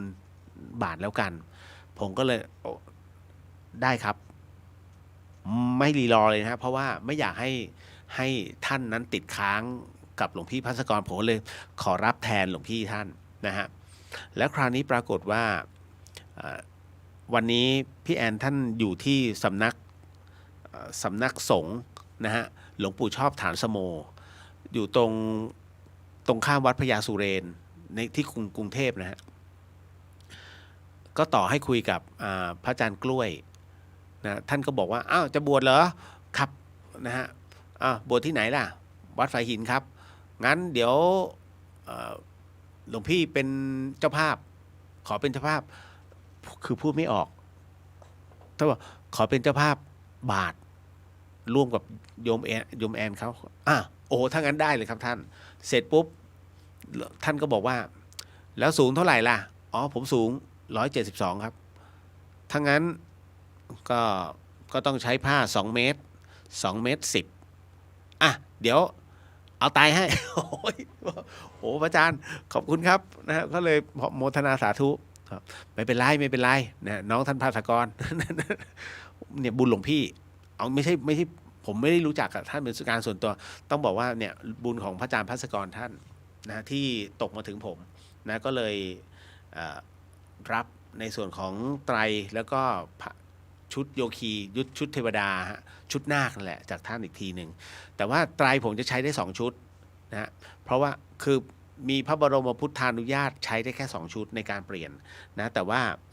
วันนั้นถามพระอุปชฌาย์ท่านบอกใช้3ได้นะฮะเพราะผมเคยเห็นในกระเป๋าเดินทางท่าน จำได้ตอนนั้นเทศที่ภูใจใส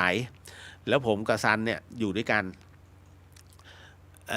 กุฏิท่านอยู่อีกข้างหนึ่งกุฏิหลวงพี่อยู่อีกข้างหนึ่งแล้วตอนนั้นมีเหตุต้องเดินเข้าไปในห้องท่านท่านเทศอยู่ก็เหลือเจ้าซันแล้วก็พระที่ติดตามท่านอีก2 รูปท่านก็เปิดกระเป๋าไว้ผมอุ้ยจีวรของท่านครับเราก็เห็นแต่ไม่ได้ถามอะไรมากมั้ยแค่รับรู้ว่าอ๋อมีแค่3 ชุดนั่นฮะตอนนั้นโอ้นานแล้วเกือบ10 ปีแล้วนั่นน่ะก็เลยจำเอาไว้แต่ก็มาถามจริงๆถ้าตามพระบรมพุทธานุญาตให้ใช้2 ชุดแต่ว่าพระอุปชฌาย์บอกว่า3ได้ไม่เป็นไรนะฮะใช้เปลี่ยนแต่ว่าสังฆาติ1นะฮะแต่ว่าไปไหนต้องพกนะฮะเท่านั้นนะเอาละก็ตามเหตุปัจจัยนะครับมาเดี๋ยวขอตอบคำถามนะก็ในส่วนที่หลายๆท่านนะฮะสงสัยผมตอบเลยเพราะว่าเดี๋ยวหลายๆท่านจะง่วงนอนมีผู้ถามมาว่าการบนบานศาลกล่าวต่อสิ่งศักดิ์สิทธิ์นั้นทำไมถึงได้บ้างไม่ได้บ้างเรียกว่าระบาดเข้าเส้นเลือดคนไทยทุกหมู่เหล่าทำไมจึงเป็นเช่นนั้นคือที่มาที่ไปของการบนบานศาลกล่าวเนี่ยผมก็ไม่รู้หรอกนะฮะมันคือการอธิษฐานมันคือการตั้งจิตอธิษฐาน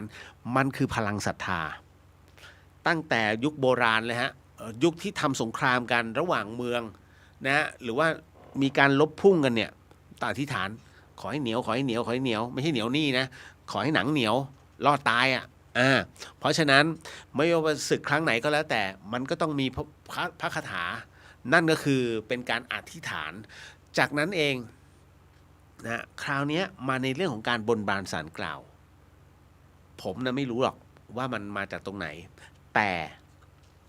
ถ้าคุณผู้ฟังที่มีอายุ50 ปีขึ้นไปนะฮะคุณผู้ฟังจะจำเรื่องนี้ได้นะน้องๆที่เข้ามาฟังเรื่องนี้ด้วยนะฮะเมื่อก่อนเนี้ยจะมีนักโทษคนหนึ่งนะเป็นนักโทษอุกชะกันผมไม่แน่ใจว่าเป็นนักโทษคดีอะไรแต่ติดคุกเนี่ยอยู่ที่คุกบางขวางจังหวัดนนทบุรีซึ่งสมัยก่อนผมก็อยู่ที่เมืองนนท์อยู่แล้วไงนะแล้วคราวนี้ปรากฏว่านักโทษคนนี้มีชื่อว่าบุญมาไหวพรหมนะชื่อว่าบุญมาไหวพรหมบุญมาไหวพรหมคนนี้เป็นนักโทษที่อยู่ในช่วงของตอนที่เป็นข่าวนะอยู่ในช่วงของเป็นนักโทษชั้นดีนะซึ่งเหลือระยะเวลาอีก4 เดือนที่เขาจะพ้นโทษปรากฏว่าในช่วงนั้นเองบุญมานั้นเป็นคนอีสานผมไม่แน่ใจว่าเป็นคนอุบลหรือว่าคนอุดรแต่เนี่ย2อุเนี่ยนะฮะปรากฏว่าทางบ้านส่งข่าว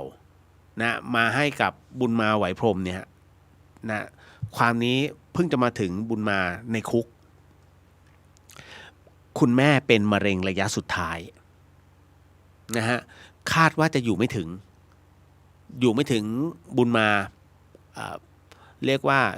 จะพ้นโทษเพราะเขาเหลืออีก4 เดือนเขาเป็นนักโทษชั้นดีนะจะมาขอคุณแม่จะตายแล้วขอออกก่อนมันไม่ได้ไงนะกรมราชทัณฑ์ไม่ยอมนะฮะความนี้พอรู้ถึงบุญมาเนี่ยเขาก็ไม่รู้จะทำยังไงในข่าวนะฮะบอกว่าคุณบุญมาเนี่ยนักโทษชายบุญมาไหวพรหมเนี่ยยกมืออธิษฐานบอกว่าหากแม่นะกลับมามีสุขภาพแข็งแรงนะฮะเหมือนเดิมนะจะขอวิ่งจากคุกบางขวางเนี่ยไปหาคุณแม่ที่อุดรนะไม่รู้อุดร2 อู่นะครับแต่รู้ว่าให้วิ่งในที่บ้าน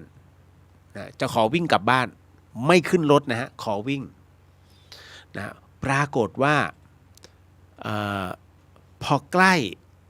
ผ่านไปอีกประมาณสักเดือนหนึ่งมาฮะนะมีจดหมายส่งมาหานักโทษชายบุญมาไหวพรหมบอกว่าบัดเนี้ยแม่กลับมามีสุขภาพที่แข็งแรงเหมือนเดิมเฮ้ยพอถึงตรงนี้เสร็จปุ๊บเนี่ยข่าวนี้ฮือฮามากทั้งประเทศไทยแล้วพอบุญมาไหวพรหมนั้นนะฮะพ้นโทษจากเรือนจำกลางบางขวางนะฮะเขายกมือก่อนเลยฮะไหว้ฟ้าดินแล้วจากนั้นทำการวิ่งนะฮะนี่คือเรื่องจริงนะฮะวิ่งจากคุกบางขวางนะฮะไปตามเส้นทางนะ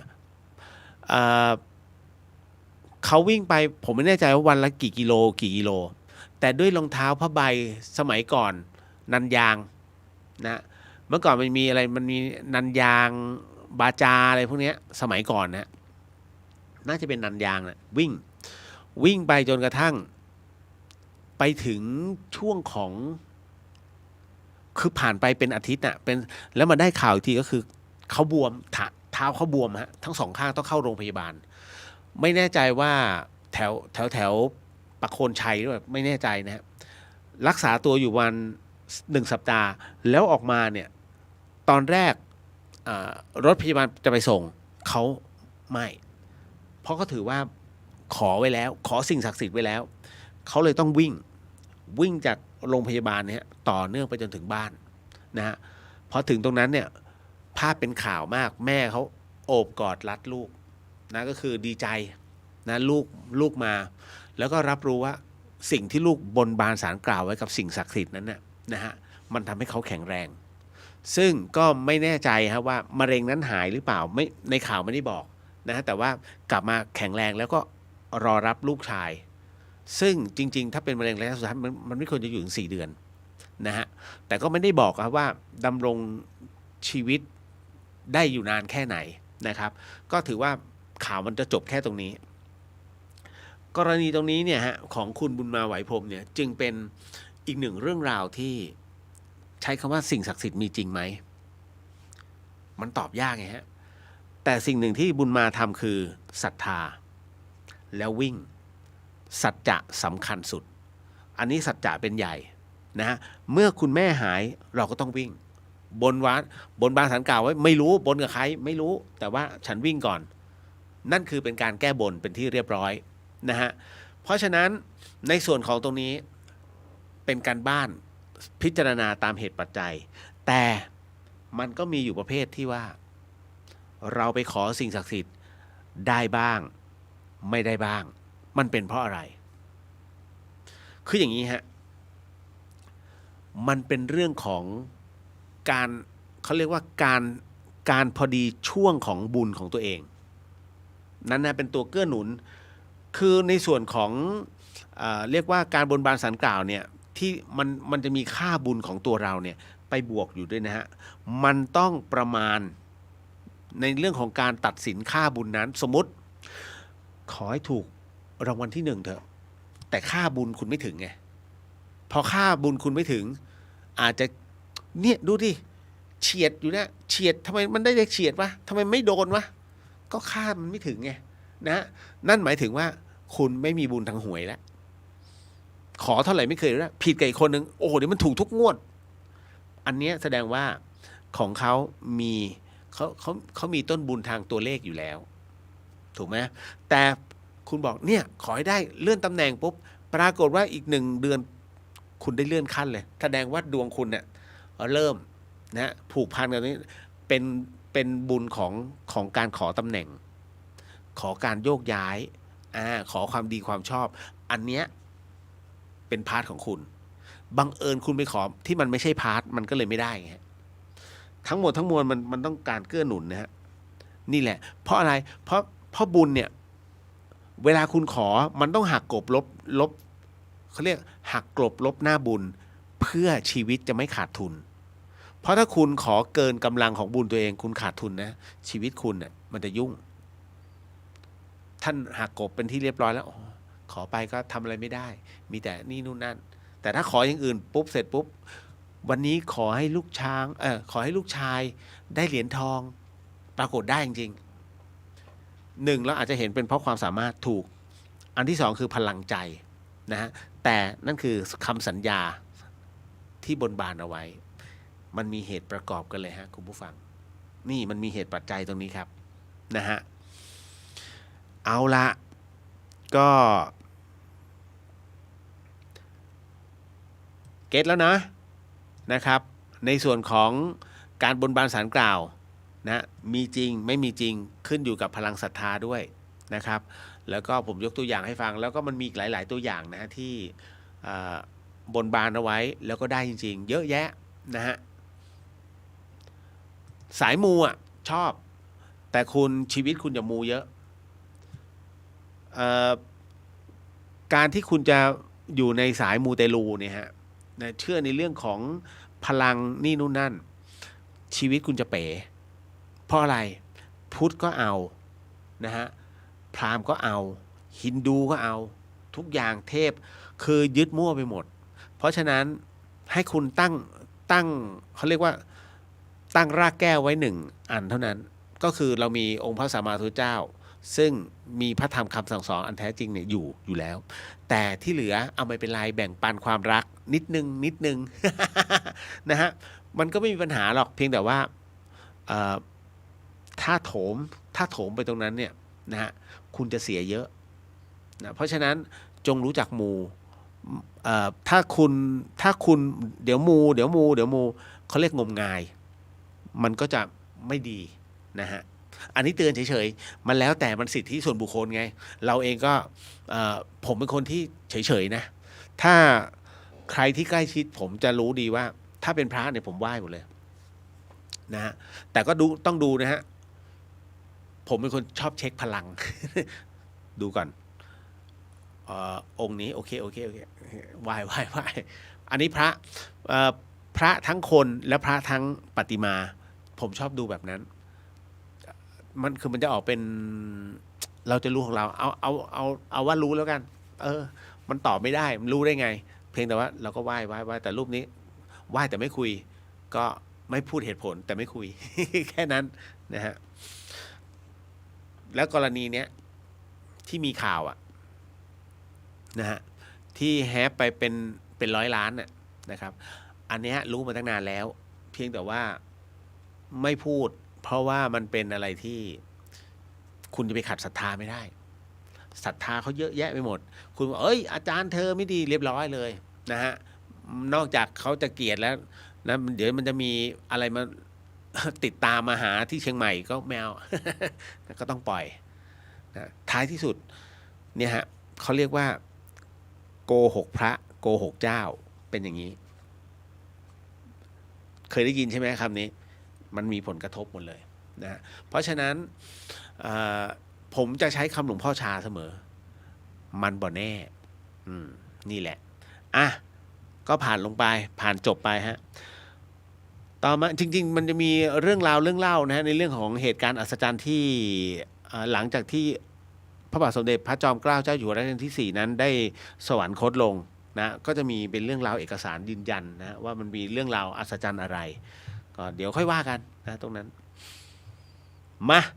อีกหนึ่งเรื่องราวอันนี้ค้างเอาไว้คุณน้อยหนาสวัสดีจ่าเลียวสวัสดีค่ะนะฮะอันนี้คุณจินชาให้กำลังใจต่อนะฮะครับผมขอบพระคุณมากครับนะฮะก็มีกำลังใจซึ่งกันและกันแหละคุณนะฮะเรามีเรื่องราวดีๆแบ่งปันกันนะฮะน้องบอกว่าหนูชื่ออายค่ะจะขอเล่าเรื่องที่เจอมาค่ะพี่เลียวกูฟังครับสิ่งที่ผมกำลังจะเล่าต่อไปนี้ฟังหูไว้หูแล้วก็ใช้วิจารณญาณทุกครั้งในการรับฟังเรื่องราวประเภทนี้ข้อสำคัญอยากให้คุณผู้ฟังได้ฟังเป็นนิยายนะฮะเพราะว่าน้องเขาส่งมาแต่เดี๋ยวหลังจากนี้พอตอบคำถามนี้ผมก็ลืมไปว่าวันนี้แคปข่าวเรื่องนึงเอามาเล่าสู่กันฟังสำหรับชาวหลอน ข่าวเป็นข่าวมันไม่ใช่เรื่องเล่าแต่มันเป็นข่าวนะฮะน้องอายบอกว่าคือหนูไปเยี่ยมย่ากับปู่ที่จังหวัดอ่างทองแล้วคราวนี้ส้วมที่บ้านย่าจะแยกอยู่ด้านนอกตัวบ้านนี่เข้าใจถ้าแถบภาคกลางมันจะเป็นไงหนูก็จะเข้าห้องน้ำตอน3 ทุ่มแล้วมันก็มีเสียงเรียกชื่อหนูอายเป็นเสียงผู้หญิงนะหนูก็บอกจ้าอยู่ในส้วมรอแป๊บน้องอายเขาบอกครับแล้วยังมีเสียงตอบอายไปก่อนนะหนูก็แล้วพอออกจากห้องน้ำพี่เลียวหนูก็เลยเดินไปถามพ่อกับแม่เมื่อกี้ใครมาบ้านเราหรือเปล่านะเรียกอายตอนเข้าส้วมพ่อก็บอกว่าไม่มีหนูไปถามใครก็บอกว่าไม่มีใครมาบ้านสักคนนึงเพราะมัน5 ทุ่มกว่าแล้วนะหนูก็ขึ้นห้องดูซีรีส์นะก็นอนดูอยู่ที่เตียงปรากฏว่าไฟมันก็ตอนแรกลีก่อนไฟตกแล้วไฟก็ดับค่ะปรากฏว่ามันมีเสียงขึ้นมาบอกว่าไม่ห่วงกูเลยเท่านั้นแหละฮะคือเสียงมันมาที่หูไม่ห่วงกูเลยหนูรีบวิ่งออกมานอกห้องหาแม่พอเล่าให้แม่ฟังแม่กลัววุ้ย แม่หนูก็กลัวพี่คืนนั้นเลยนอนห้องเดียวร่วมกันเลยทั้งพ่อทั้งแม่ทั้งหนูนะฮะรุ่งขึ้นปรากฏว่าเพื่อนโทรมาบอกว่านัดเพื่อนสนิทในสมัยมัธยมมาไม่ใช่รุ่งขึ้นเพื่อนโทรมาบอกชื่อนัดเพื่อนสนิทหนูสมัยมัธยมนั้นเสียแล้วเมื่อวานนี้หนูก็นึกถึงเสียงเฮ้ยมันเป็นเสียงของนัดจริงๆค่ะแบบนี้แสดงว่าเพื่อนหนูมาบอกใช่ไหมคะโอ้โหสักขนาดนี้อันนี้ถามพี่เลียวนะฮะแบบนี้เพื่อนหนูมาบอกใช่ไหมคะอันที่1นะน้องอายพี่เลียวไม่ได้อยู่ตรงนั้นด้วย2ถ้าเป็นแบบนี้ตามสภาพการก็น่าจะใช่ฮะเพราะถ้าเขาเป็นเพื่อนสนิทหนูซึ่งมีความเกี่ยวข้องนะฮะก็ตามอายตนะของผู้ที่สามารถสัมผัสได้โดยไม่ผ่านการฝึกนะก็จะมาแบบนี้มาจับพัดจับผูจะมีความรู้สึกถ้าพูดถึงเดี๋ยวก่อน หลายๆท่านเนี่ยเคยคุณสำรวจตัวเองก่อนนะว่าคุณมีอายตนะตาหูจมูกปากแล้วก็จะบอกว่าสัมผัสในที่นี้ก็คือเป็นนิมิตก็ได้นะฮะหรือปากในที่นี้เป็นนิมิตก็ได้แล้วก็สัมผัสการสัมผัสคือการรับรู้ด้วยสิ่งที่อยู่รอบกายนะฮะไม่ว่าจะเป็นตาเห็นถูกไหมฮะหูได้ยินเสียงแว่วอย่างเนี้ยอย่างของอายเนี่ยเขาเรียกว่าหูนะฮะอายเนี่ยไปก่อนนะอย่างเงี้ยอันนี้เขาเรียกหูนะฮะได้ยินนะฮะจมูกกลิ่นทูบกลิ่นน้ำอบอะไรก็ว่ากันไปหรือว่ากลิ่นที่คุ้นเคยนะฮะแล้วก็มาถึงในเรื่องของการสัมผัสมีความสัมผัสเฮ้ยขนลุกเลยเฮ้ยมันแปลกๆเสียวสันหลังวาบเลยอันนี้เรียกสัมผัสมานิมิตก็คือความฝันก็คืออยู่ในมิติเดียวกันเพราะฉะนั้นท่านใดที่เคยเกิดเหตุการณ์แบบนี้เขาเรียกว่าการคุณมีสัมผัสนะฮะเป็นผู้ที่มีสัมผัสพิเศษเกิดขึ้นแต่มิได้ผ่านการฝึกฝนนะฮะก็คือมันต้องควบคุมด้วยสมาธินะฮะแล้วก็ต้องมีสติด้วยเพราะไม่งั้นการรับรู้ตรงนี้สติแตกเฮ้ยอะไรวะเฮ้ยกลัวไปหมดเลยนี่แหละฮะเพราะฉะนั้นต้องฝึกสมาธิก่อนฝึกให้มีสตินะเมื่อเรามีสมาธิเกิดขึ้นรับรู้พิจารณาเสร็จปุ๊บปัญญาจึงเกิดพอปัญญาจึงเกิดเสร็จปุ๊บเนี่ยเมื่อประสบเหตุการณ์ตัวนี้คุณจะควบคุมมันได้รับรู้พอแล้วรู้ไม่ต้องเก็บถ้าเก็บมาก็คือมันจะเยอะมันจะบ้ารับรู้ไม่รับเก็บรู้ว่าสัมผัสได้พอแค่นั้นจบนะฮะอย่าไปหลงมันนะนั่นแหละใครที่เคยมีอาการแบบนี้ให้คุณรับรู้ว่าคุณเนี่ยเป็นผู้ที่มีจิตสัมผัสทางอายตนะนะมีสัมผัสทางอายตนะแต่มิได้ฝึกฝนเพราะฉะนั้นถ้าอยากฝึกฝนนั่งสมาธิเยอะๆและต้องพิจารณาทุกเรื่องราวที่เข้ามาที่สำคัญศีลต้องเปรี้ยถ้าจะทำอะไรก็ตามคุณสมาทานศีลก่อนเลยฮะเพราะเราไม่รู้หรอกว่าท้ายที่สุดแล้วละออกไปจากตรงนี้เราจะไปเหยียบหอยทากตายเปล่าวะถูกไหมฮะเฮ้ยเราจะแบบดื่มน้อยนิดนึงอยู่ๆพวกจับกอกเหล้าจบ เพราะนั้นให้ศีลเต็มก่อนถ้าศีลเต็มมันจะมีกำลังนะครับเอาละก็เป็นไปตามเหตุปัจจัยนะจ๊ะนะครับเพราะฉะนั้นใช่ไม่ใช่น้องพิจารณาเอานะเพราะเสียงมันชัดเจนถูกไหมไปทำบุญให้เขาซะนะฮะเอาจริงๆการมาอย่างเงี้ยหมายถึงมาบอกไปก่อนนะมีผู้ถามมาว่าการนับวันตายเนี่ยนับตั้งแต่วันที่เอาศพมาถึงวัดนะฮะหรือว่านับยังไงอ๋อถ้าโดยปกติแล้วเนี่ยช่วงเวลาที่จะต้องตายเนี่ยนะฮะหมายถึงช่วงเวลาสิ้นลมนะของ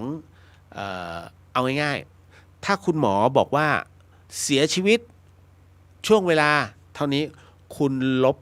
บลงไปอีก1 ชั่วโมงต้องลบลงไปอีก1 ชั่วโมงนะฮะ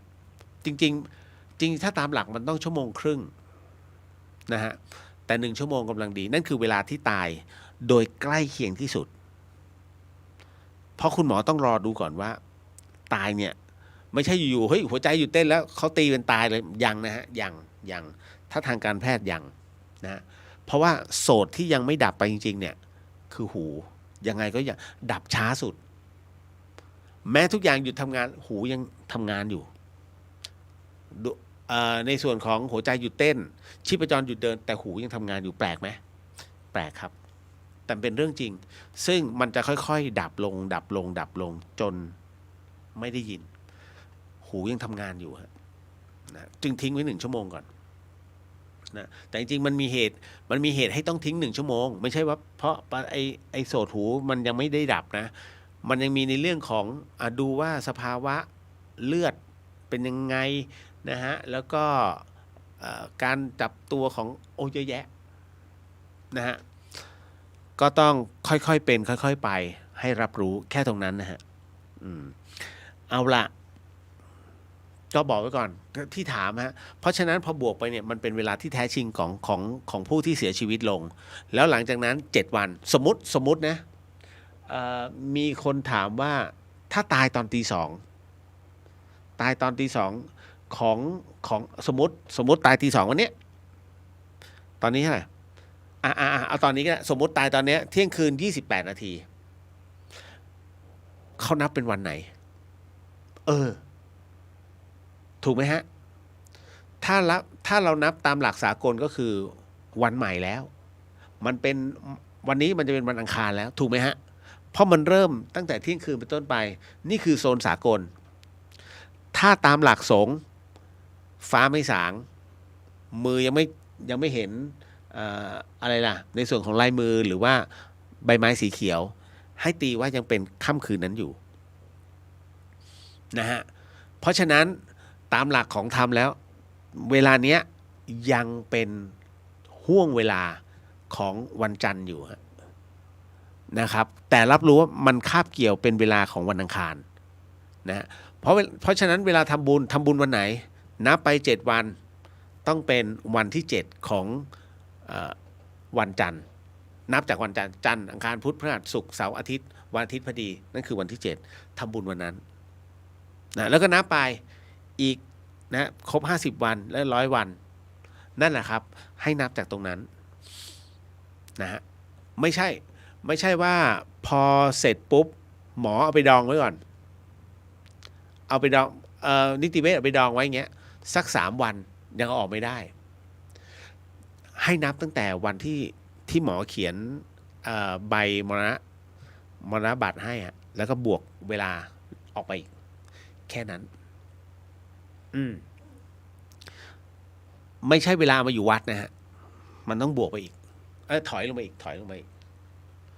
นะฮะเอาละมาถึงสดแล้วครับพี่เลียวเพิ่งเห็นไลฟ์ค่ะสดจ้ากุ๊บกิ๊บนะหายไปหลายวันใช่ไหม พี่เลียว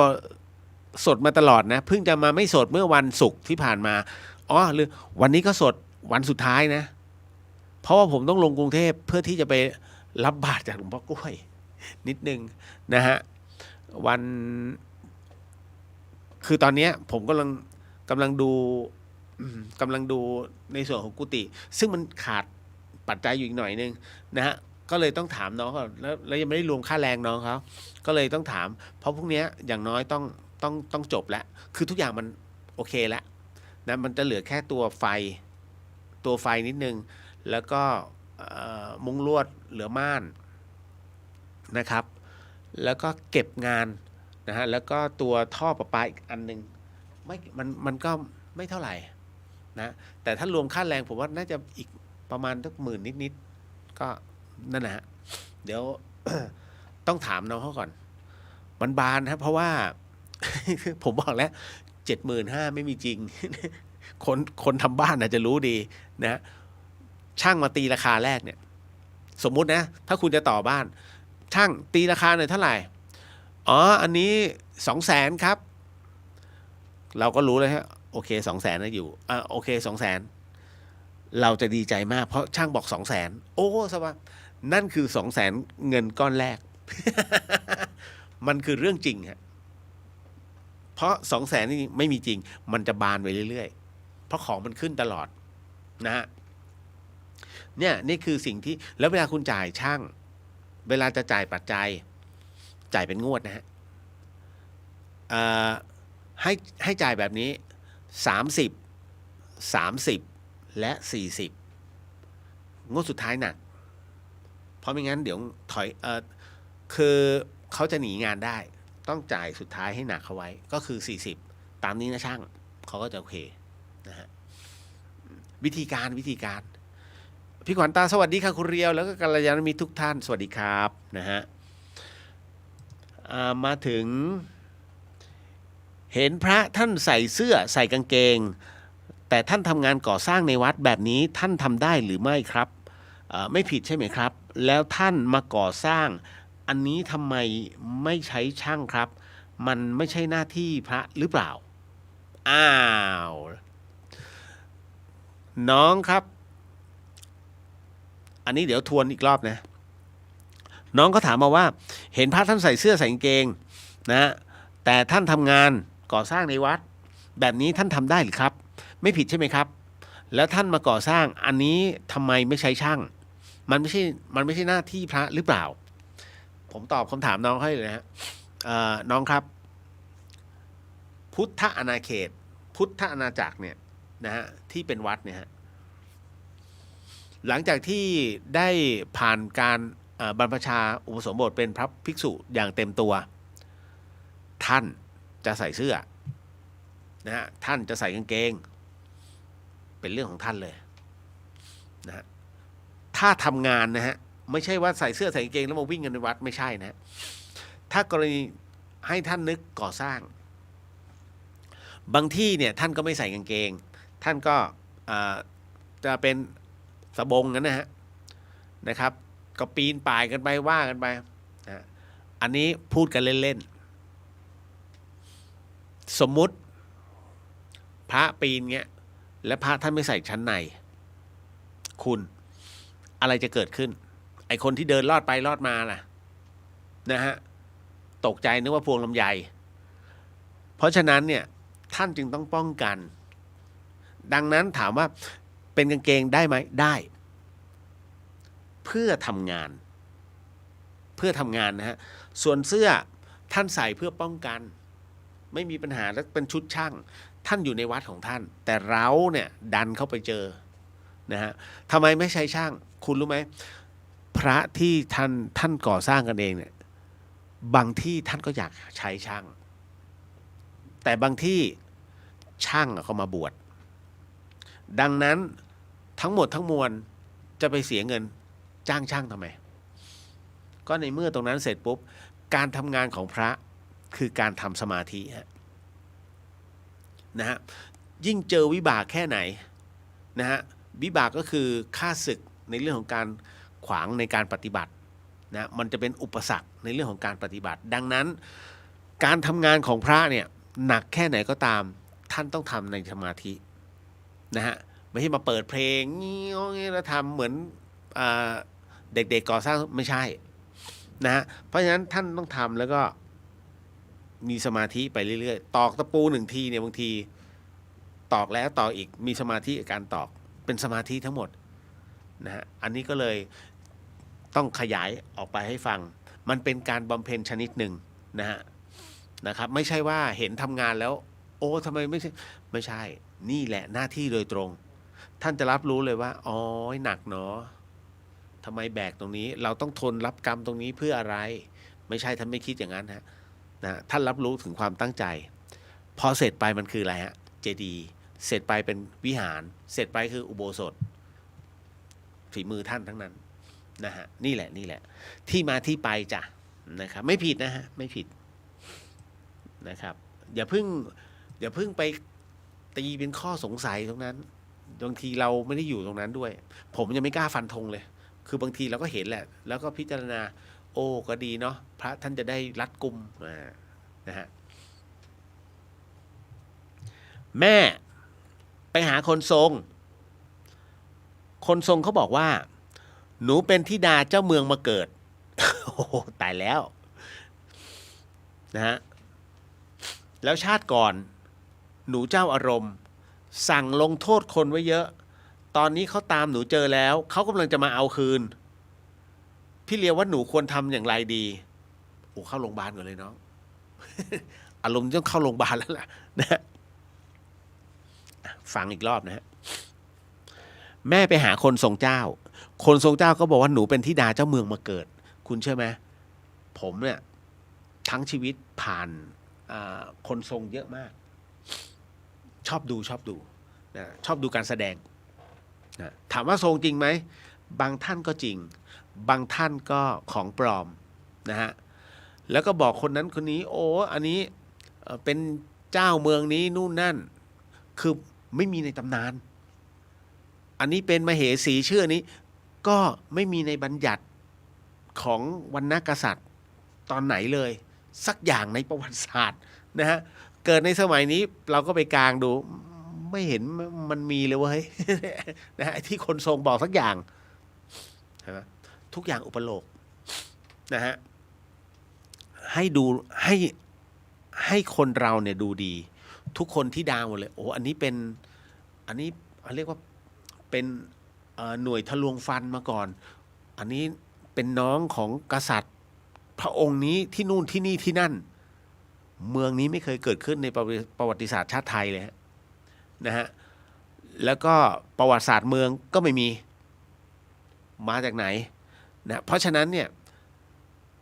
อย่าเพิ่งไปตกหลุมเข้าง่ายๆนะฮะพิจารณาก่อนนะครับแม่ไปหาคนทรงเจ้าบอกว่าหนูเป็นธิดาเมืองเจ้าเมืองมาเกิดแล้วชาติก่อนหนูเจ้าอารมณ์สั่งลงโทษคนไว้เยอะรู้ขนาดนั้นเลยฮะนะรู้ขนาดคนที่ไม่มีตัวตนนะเจ้าอารมณ์มาเกิดด้วยตอนนี้คนที่ทรมานลงโทษเอาไว้เนี่ยเขาจะมาเอาคืนน้องเอาของอะไรเข้ามา จะมาเอาคืนอะไรอะชีวิตเหรอฮะผมจะบอกเลยว่าเรื่องของการทวงชีวิตคืนนะฮะหรือว่าเป็นส่วนของรังแกเนี่ยท่านเคยเห็นข่าวสักครั้งไหมเคยเห็นข่าวผีมาทวงชีวิตคืนเพื่อที่จะต้องให้ตายตกไปตามกันมันก็ไม่มีอย่างไอ้ที่ฆ่าต่อเนื่องเนี่ยทุกคนก็สาปแช่งมันก็ไม่ตาย ถูกไหมฮะเพราะฉะนั้นนะตรงนี้ถึงได้บอกว่าใช้สติเยอะๆใช้ปัญญาพิจารณานะฮะน้องเป็นธิดาเจ้าเมืองหรือเปล่าตอบไม่ได้แต่ให้รับรู้นะฮะคุณผู้ฟังเขาเรียกว่าบุพเพนิวาสานุสติในส่วนของความเป็นระลึกชาติสันดานวาสนาเป็นตัวกำหนดท่านมีสันดานวาสนาแบบไหนหลับตาลงแล้วชาติถ้าระลึกไว้เนี่ยสลับกันอีกไอชาติที่แล้วเนี่ยอารมณ์แบบนั้นชอบกินอะไรให้จำไว้เลยมันก็ชอบเมื่อชาติที่แล้วไม่พูดถึงตัวระบบของการทำงานของกรรมนะไม่พูดถึงเราพูดถึงความชอบอะไรที่มันกุ๊กกิ๊กนิสัยนะฮะชอบเป็นคนซีเรียสแสดงว่าใช่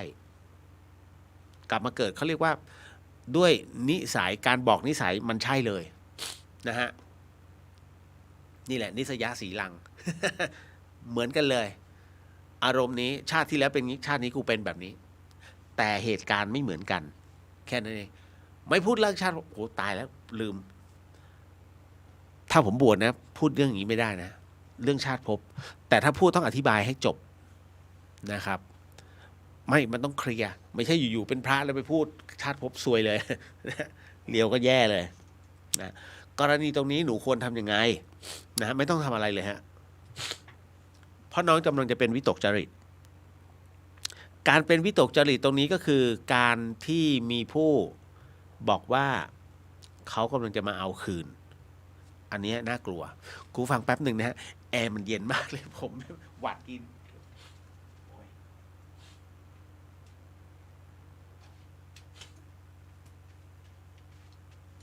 มาแล้วฮะขออภัยโอ้โหหนาวมาก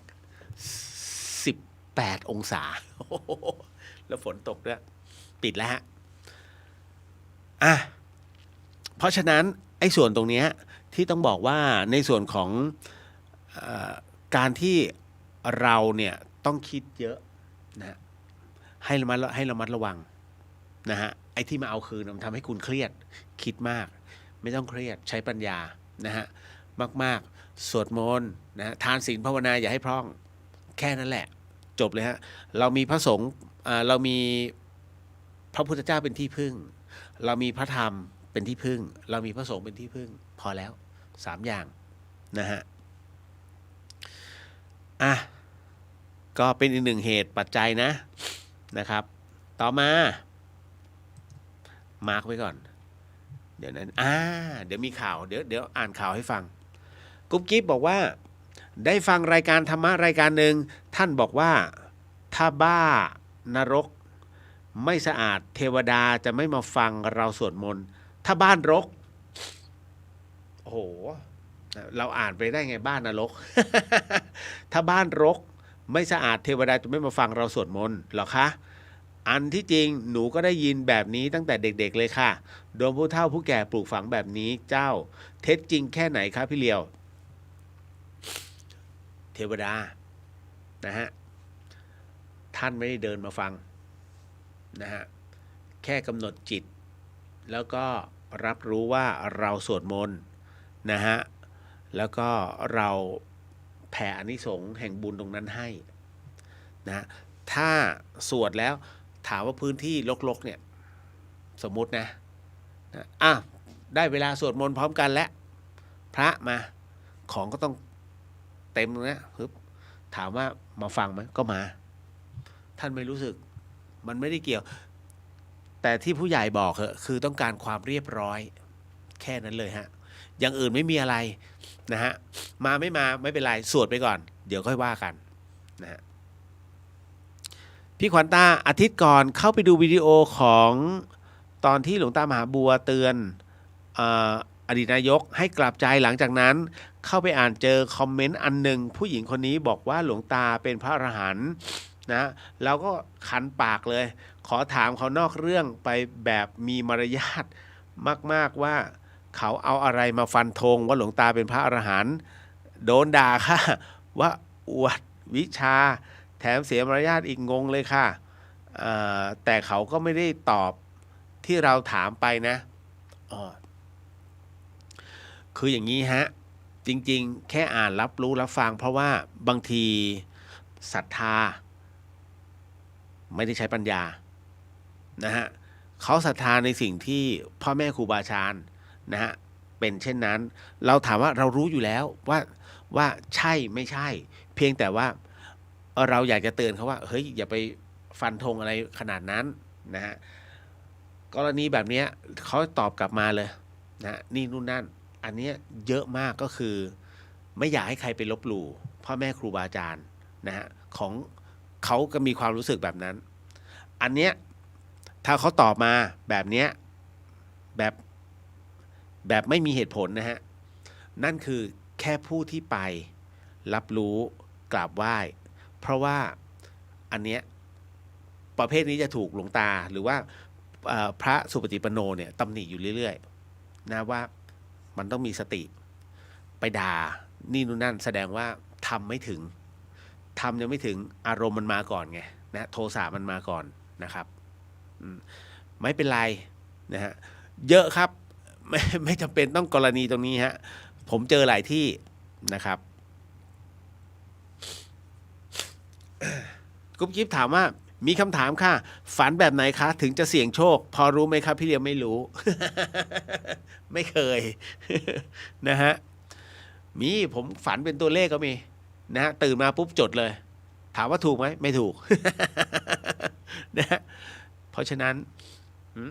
ผมคือมันก็คือความหวังกันเนาะนะฮะหลายๆคนก็เอาตามเหตุปัจจัยบุญถึงพร้อมมันก็ได้เองเนาะนะจ๊ะมันมีข่าวหนึ่งครับคุณผู้ฟังอันนี้เป็นข่าวเลยนะฮะหลายคนผมคิดว่าอ่านแล้วแต่ว่าบางคนก็ไม่ได้อ่านผมก็จะอ่านให้เลยเป็นข่าวเรื่องราวหลอนๆนี่แหละเขาบอกว่าขนลุกสู้ผีเฝ้าเรือเข้าฝัน3 วันติดนี่ฮะคือเรื่องนี้มันเกิดจากเป็นเรื่องของกู้ภัยที่เขาเล่าในเคสลี้ลับเป็นเรื่องของผีเฝ้าเรือนะคุณฟังครับคือเขามาเข้าฝันนะผู้หญิงคนหนึ่งเนี่ย3 คืนติดบอกว่าช่วยด้วยอยู่ในน้ำมานานแล้วลงงมมาเนี่ยพอลงงมปุ๊บหาเจอโอ้โหเพราะเขาบอกว่าลงงมหาก็เจอดีจังๆผู้หญิงใส่ชุดสบายเขียวยืนเกาะขอบเรือลำใหญ่เรื่องราวนี้เกิดจากผู้ใช้ Facebook เฉลิมพลนะฮะใหญ่หงยนต์นะฮะได้โพสต์เรื่องน่าขนลุกว่าหลังจากมีชาวบ้านโทรมาขอความช่วยเหลือบอกว่าฝันเห็นผู้หญิงแต่งตัวสวยร้องขอให้ช่วยเพราะอยู่ในน้ำมานานแล้วนะฮะพอดำค้นหาก็เจอสุดช็อกเป็นผู้หญิงสาวสวมใส่ชุดสบายโบราณสีเขียว ยืนเกาะขอบเรือลำใหญ่โดยระบุว่าเคสนี้เกี่ยวข้องกับสิ่งลี้ลับเรื่องผีเฝ้าเรือเรื่องมีอยู่ว่าได้รับแจ้งจากทางโทรศัพท์ว่ามีประชาชนขอความช่วยเหลือให้ค้นหาของบางอย่างในเขื่อนศรีนครินทร์พอดีวันนี้ผมว่างก็เลยรับปากว่าจะเดินทางไปค้นหาให้โดยไม่ได้สอบถามรายละเอียดมากนักดังนั้นผมจึงจัดเตรียมชุดอุปกรณ์ดำน้ำนะแล้วก็ออกเดินทางไปกับลูกน้อง2 คนใช้เวลาประมาณ2 ชั่วโมงครับคุณผู้ฟังเมื่อไปถึงนะไปถึงแพที่พักหลังหนึ่งซึ่งอยู่เหนือเขื่อนศรีผมก็เลยได้สอบถามนะเจ้าของแพว่าจะให้ค้นหาอะไรเขาก็บอกว่าไม่รู้เหมือนกันแต่ลูกสะใภ้ของเขาฝันเห็น3 วันติดแล้วว่ามีผู้หญิงแต่งตัวสวยมาบอกให้ช่วยด้วยเขาอยู่ในน้ำมานานมากแล้วผมก็เลยสอบถามอีกว่าแล้วจะค้นหาตรงไหนถ้าไม่รู้จุดเขาก็บอกว่าไม่รู้เหมือนกันไปกันใหญ่ฮะทำให้ผมเนี่ยงงทำอะไรไม่ถูกเลยก็เลยบอกเขาไปว่าไหนๆผมก็มาแล้วจะลองค้นหาดูให้อาจจะเป็นต้นตะเคียนหรือว่าเรือลำใหญ่ก็เป็นได้ผมก็เลยขอให้เจ้าของแพเนี่ยจัดเตรียมบายสีให้1 ชุดนะก็มีกล้วยน้ำว้า1 หวีพวงมาลัย1 พวงแล้วก็น้ำ1 ขวดโดยผมนั้นลองทำพิธีขอเข้ามาเสี่ยงทายดูพอได้ของมาครบเราก็เริ่มทำพิธีกันเลยครับผมจุดธูป16 ดอกขออโหสิกรรมต่อเจ้ากรรมนายเวรแล้วก็ขอให้สิ่งศักดิ์สิทธิ์ที่อยู่บริเวณนี้ช่วยดลจิตดลใจให้เจอในสิ่งที่ต้องการขอให้ความช่วยเหลือนี้ด้วยเถิดเสร็จแล้วผมกับลูกน้องก็ทำการลงค้นหากันเลยโดยเริ่มค้นหากันตั้งแต่ใต้แพของคนที่บอกว่าฝันเห็นแล้วก็ค้นไปเรื่อยๆกู้ภัยบอกว่าสภาพน้ำเนี่ยฮะใต้แพเป็นเหวลึก20-30 เมตรอุณหภูมิใต้น้ำเย็นมากครับผมไต่ระดับความลึกลงไปกับลูกน้องลงไปจนถึงระดับความลึก30 เมตรลูกน้องก็ทำสัญญาณว่าเจออะไรบางอย่างสภาพน้ำวันนี้ไม่ค่อยดีเท่าไหร่แต่ก็พอจะมองเห็นตกลงก็เจอว่าเป็นเรือหาปลาของชาวบ้านจมมาหลายปีแล้วแต่น่าจะไม่ใช่สิ่งที่เราค้นหาอยู่จากนั้นเขาก็บอกว่าผมจึงตกลงกันว่าจะลองลงไปค้นหาใหม่อีกครั้งโดยผมนั้นจะลงไปค้นหาอีกรอบพร้อมกับอธิษฐานในใจว่าถ้าเราไม่มีบุญต่อกันก็ขอให้ได้พบแล้วก็เห็นพบเจอแล้วผมก็ลงค้นหาอีกทีโดยดำลึกลงไปอีกไปตามร่องเขาซึ่งยังมีต้นไม้ใหญ่น้อยอยู่ใต้น้ำหลายต้นมองดูเหมือนเป็นป่าที่มีแต่ต้นไม้ตั้งอยู่เรียงรายแต่ไม่มีใบอุณหภูมิน้ำเย็นมากนะมากกว่าครั้งแรกบรรยากาศวังเวงมากโดยผมมีไฟฉายกับมีด1 เล่มเป็นเพื่อนเท่านั้นค้นหาอยู่ประมาณ20 นาทีครับคุณผู้ฟังครับเขาก็บอกว่าโดยใช้ไฟฉายเนี่ยส่องไปรอบๆแล้วทันทีที่ผมวาดไฟฉายไปทางซ้ายมือของผมทันใดนั้นเองสิ่งที่ผมเห็นก็คือผมเห็นเหมือนมีคนยืนอยู่ที่ขอนไม้ใหญ่ผมนึกว่าเป็นลูกน้องของผมที่ตามลงมาก็เลยไม่ใส่ใจอะไรกะว่าแยกกันค้นหา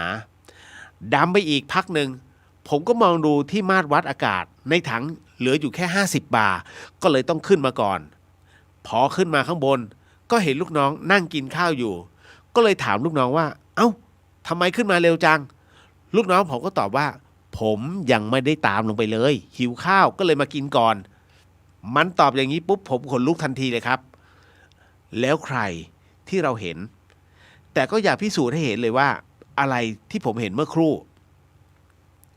เปลี่ยนถังออกซิเจนเสร็จก็เลยลงไ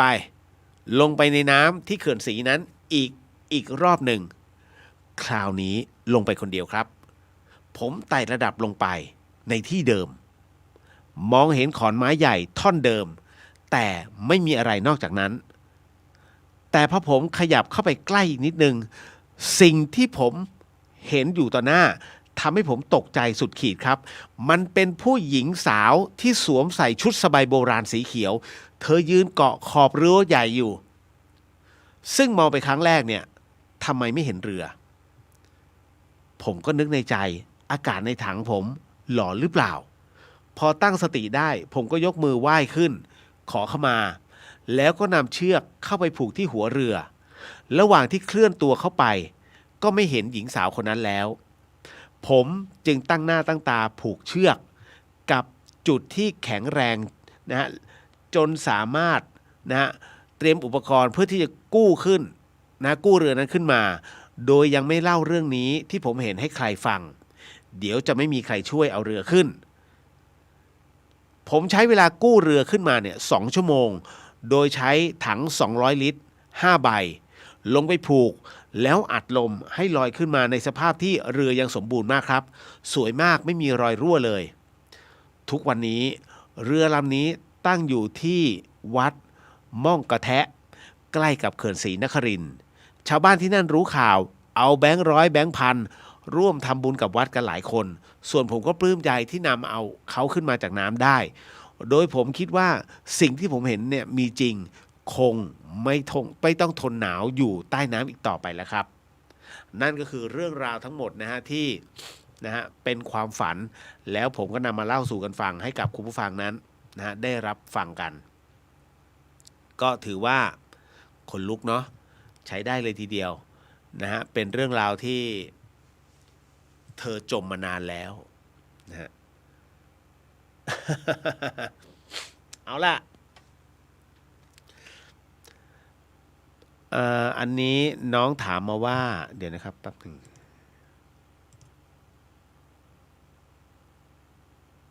พี่เลียวคะความรู้สึกที่ว่าภาพนี้เคยเกิดมาแล้วหรือเหมือนเราคุ้นเคยมาก่อนมันคืออะไรมันคือเดจาวูฮะนะฮะเดจาวูก็คือกึ่งลางสังหรณ์ซึ่งมันเหมือนว่าเหตุการณ์นี้มันเคยเกิดมาแล้วครั้งหนึ่งและเกิดซ้ำๆนะฮะมันมีความรู้สึกเช่นนั้นหรืออีกนัยยะหนึ่งก็คือว่าน้องกำลังกลับมาในที่ที่เคยมาจำได้ไหมฮะผมเคยพูดเรื่องหนึ่งนะฮะนานมาแล้วนะบอกว่าถ้าท่านอยากรู้ว่าท่านน่ะ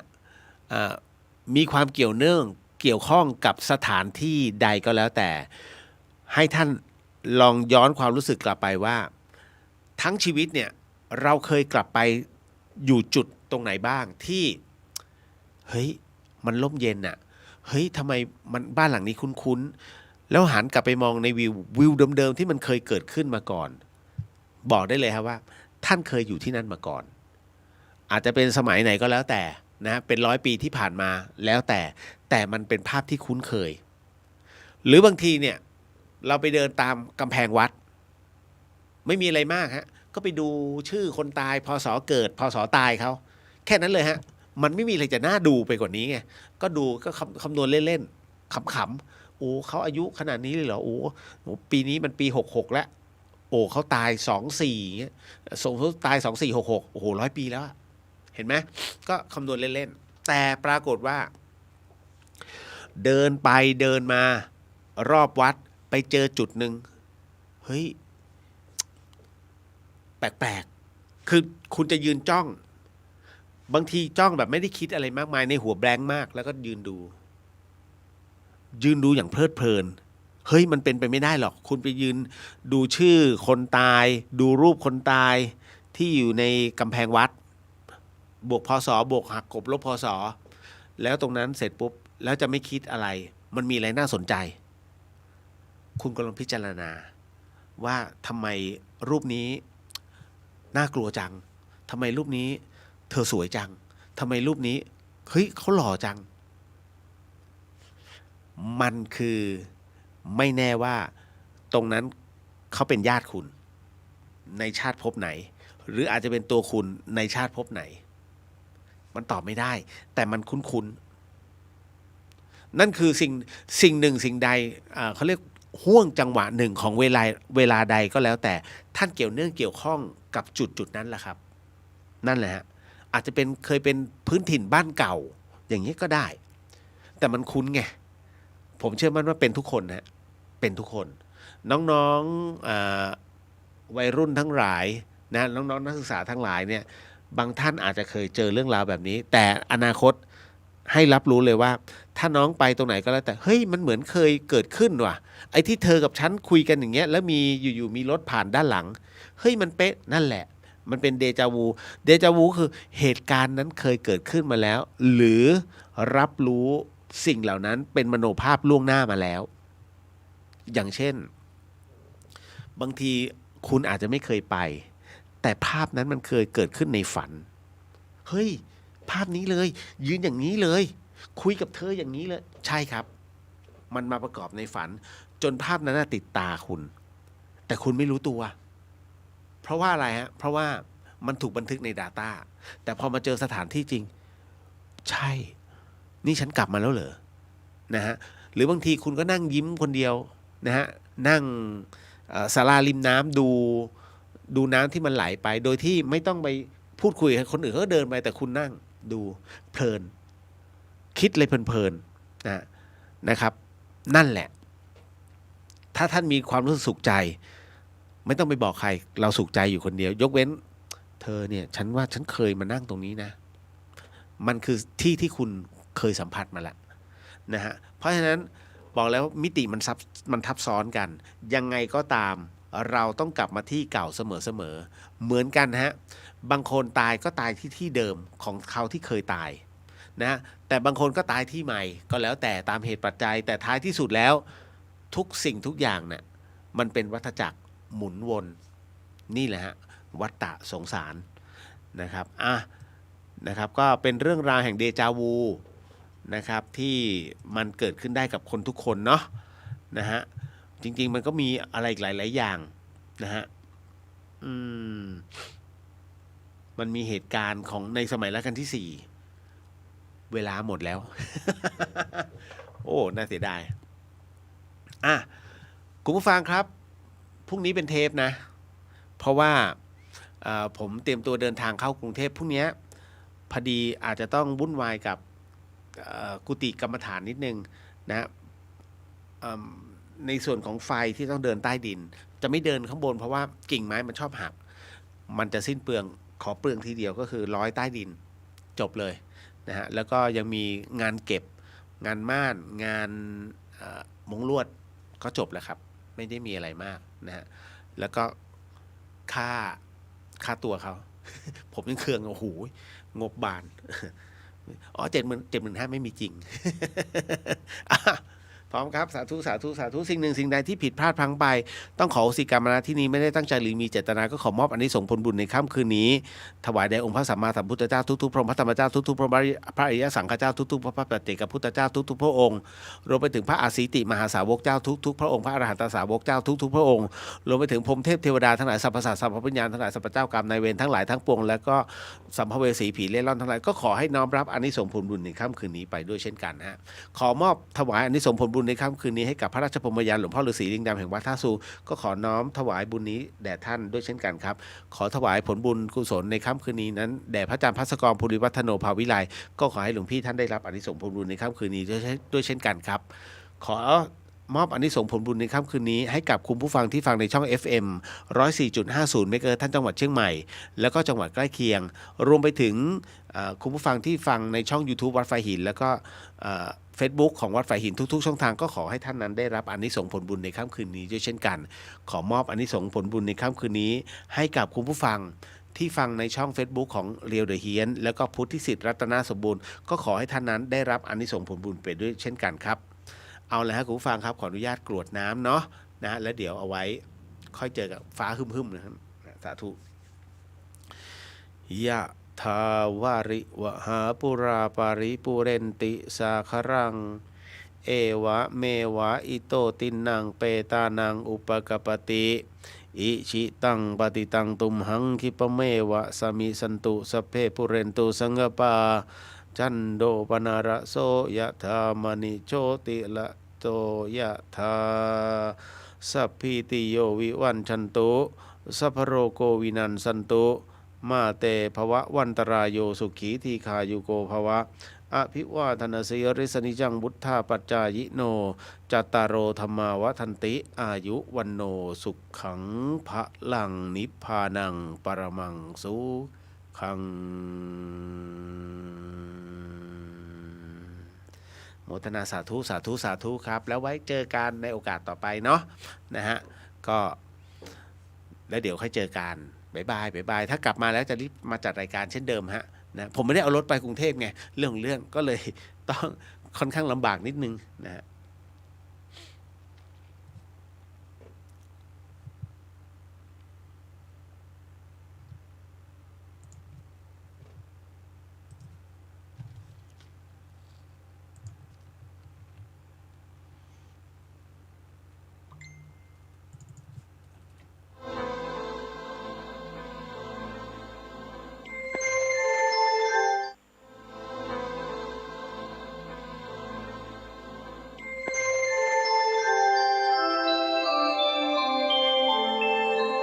ขณะนี้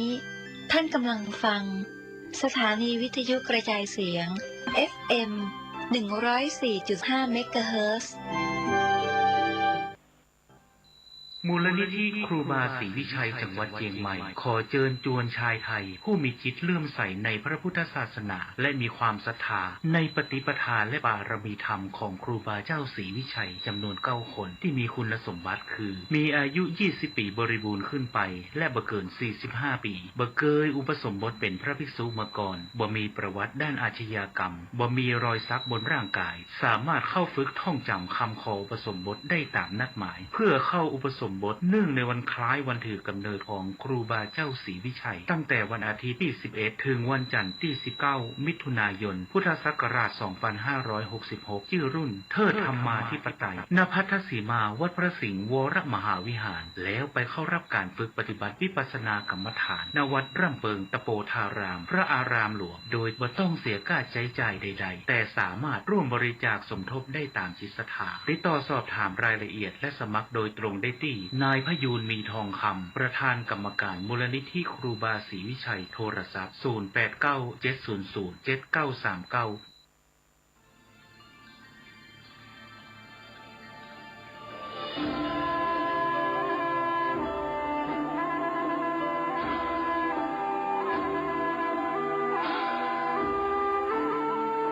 ครูบาขลังกองลวงดังบาติกสดสีประเพณีดีงามวัดสะปุงน้อยตำบลม่วงน้อยอำเภอป่าซางจังหวัดลำพูน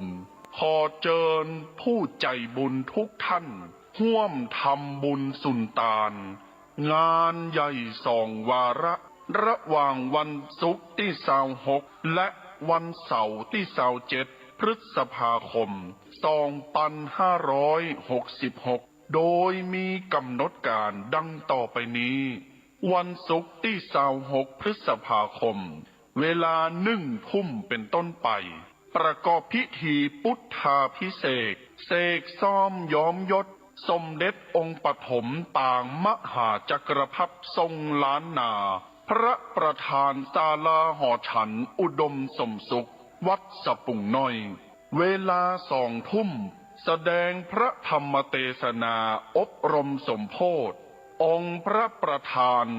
ศาลาหอฉันอุดมสมสุขสมเด็จองค์ปฐมปางมหาจักรพรรดิล้านนาวันเสาร์ที่27พฤษภาคม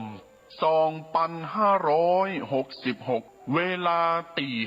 5ประกอบพิธีเบิกพระเนตรหรือไข่ตาพระเจ้าพระประธานศาลาหอฉันอุดมสมสุขท่านได้ทำศาสนาเวลา9:39 นาทีพระสงฆ์พิธี30 รูปประกอบพิธีเจริญพระพุทธมนต์ในงานประเพณีส่งน้ำอธิธาตุและหูปเหมือนหลวงปู่ครูบาอ้ายอินทปัญโยอดีตเจ้าอาวาส วัดสะปุงน้อย เป็นสิ่งที่เรายึดถือบูชา ภายในงานนี้มีมโหรสพสมโพธิตลอดทั้งงาน เช่น แห่ปืนเมืองประยุกต์คณะเพชรรุ่งนาตราช การประกวดฮ้องเพลงไทยลูกทุ่ง แข่งขันประชันกองหลวงล้านนารำวงย้อนยุค และในงานนี้เชิญทุกท่านพบกับดารานักแสดงชื่อดังที่จะมาร่วมเป็นเกียรติภายในงาน เช่นก๊อฟกันภักดีวิจิตรบูมภาคภูมิ เก้าฐานชน และดารานักแสดงทีมงานละครเรื่องเลือดเจ้าพระยาทางช่อง 3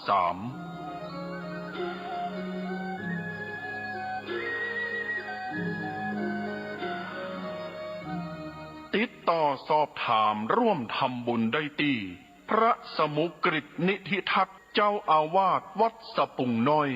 เบอร์โทรศัพท์ 063-756-1681 กินตาลหยาดน้ำนาบุญหลวงหลาย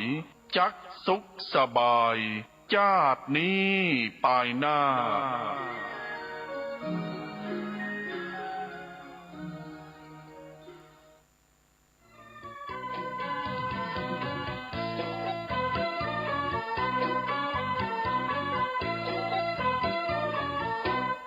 ขอเชิญชวนสาธุชนพี่น้องเตรียมข้าวเตรียมของมาตักบาตรทำบุญวิสาขาบูชาเอาศรัทธาหูคุณ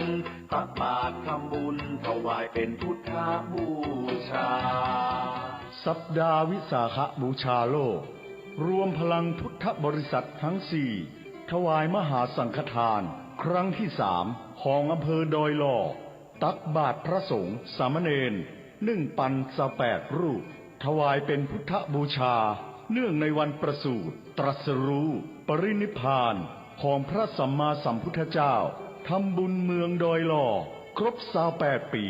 เพื่อสถาปนาให้เป็นดอยหล่อพุทธนครอันรุ่งเรืองด้วยศีลธรรมและรวมพลังเจ้าพุทธทรงกำลังใจช่วยเหลือคณะสงฆ์323 วัด4 จังหวัดชายแดนภาคใต้ในวันอาทิตย์ที่28 พฤษภาคมพุทธศักราช 2566 เวลา 6 โมงเมื่อเจ้าณถนนมัชชิมาหรือทางสายกลางศูนย์ปฏิบัติธรรมดอยหล่อหมู่ที่ 7 บ้านป่งจ้อซอย 2 ตำบลสันติสุขอำเภอดอยหล่อจังหวัดเชียงใหม่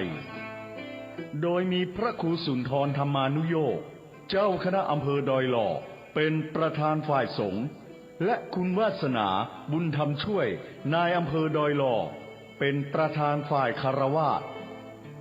ติดต่อสอบถามรายละเอียดเพิ่มเติมได้ที่โทรศัพท์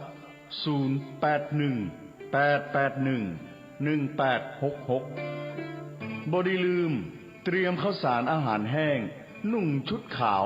มาตักบาตรกันนักเน้อประสูติตรัสรู้และปรินิพพานคือความสำคัญของวันวิสาขบูชาเวียนมาบรรจบครบรอบกันแล้วนาพี่น้องศรัทธาชวนกันตักบาตรทำบุญ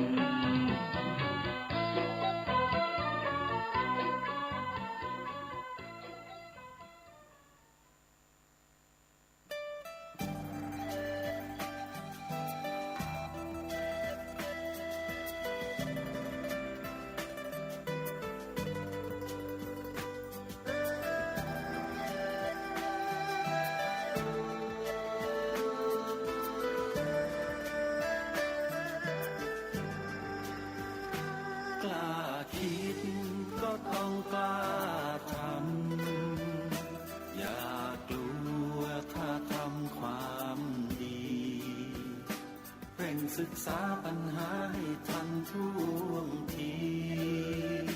เมืองไทยจะพัฒนากว่านี้รายการดีคดีโลก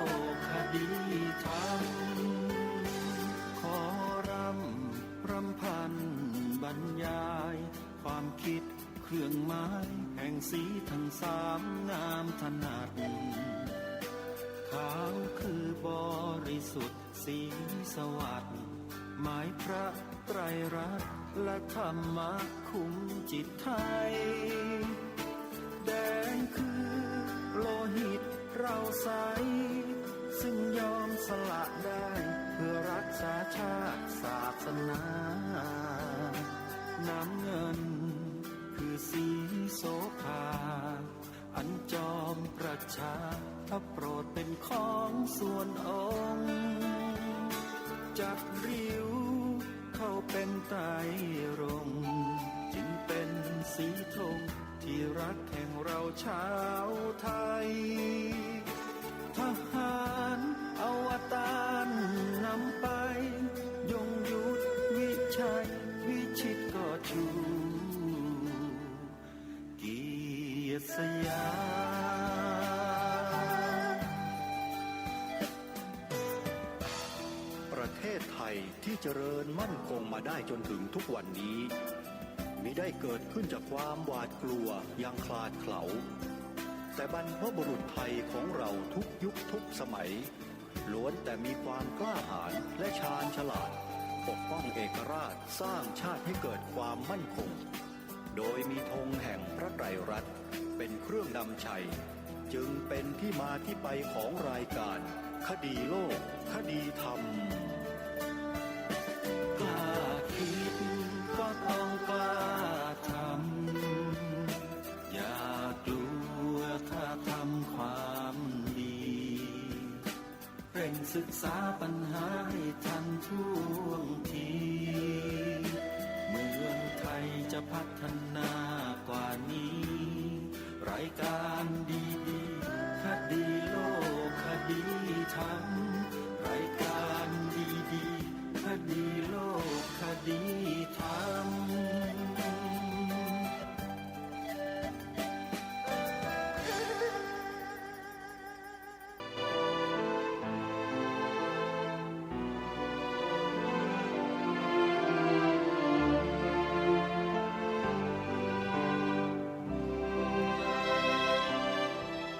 ขอกราบถวายความนอบน้อมแด่พระรัตนตรัยถวายความเคารพพระมหาเถระพระเถรานุเถระทุกท่านขอความสุขความเจริญในธรรมจงบังเกิดมีแด่ท่านสาธุชนที่กำลังติดตามรับฟังรายการจากสถานีวิทยุแห่งนี้ทุกท่านขอนำท่านผู้ฟังเข้าสู่รายการคดีโลกคดีธรรม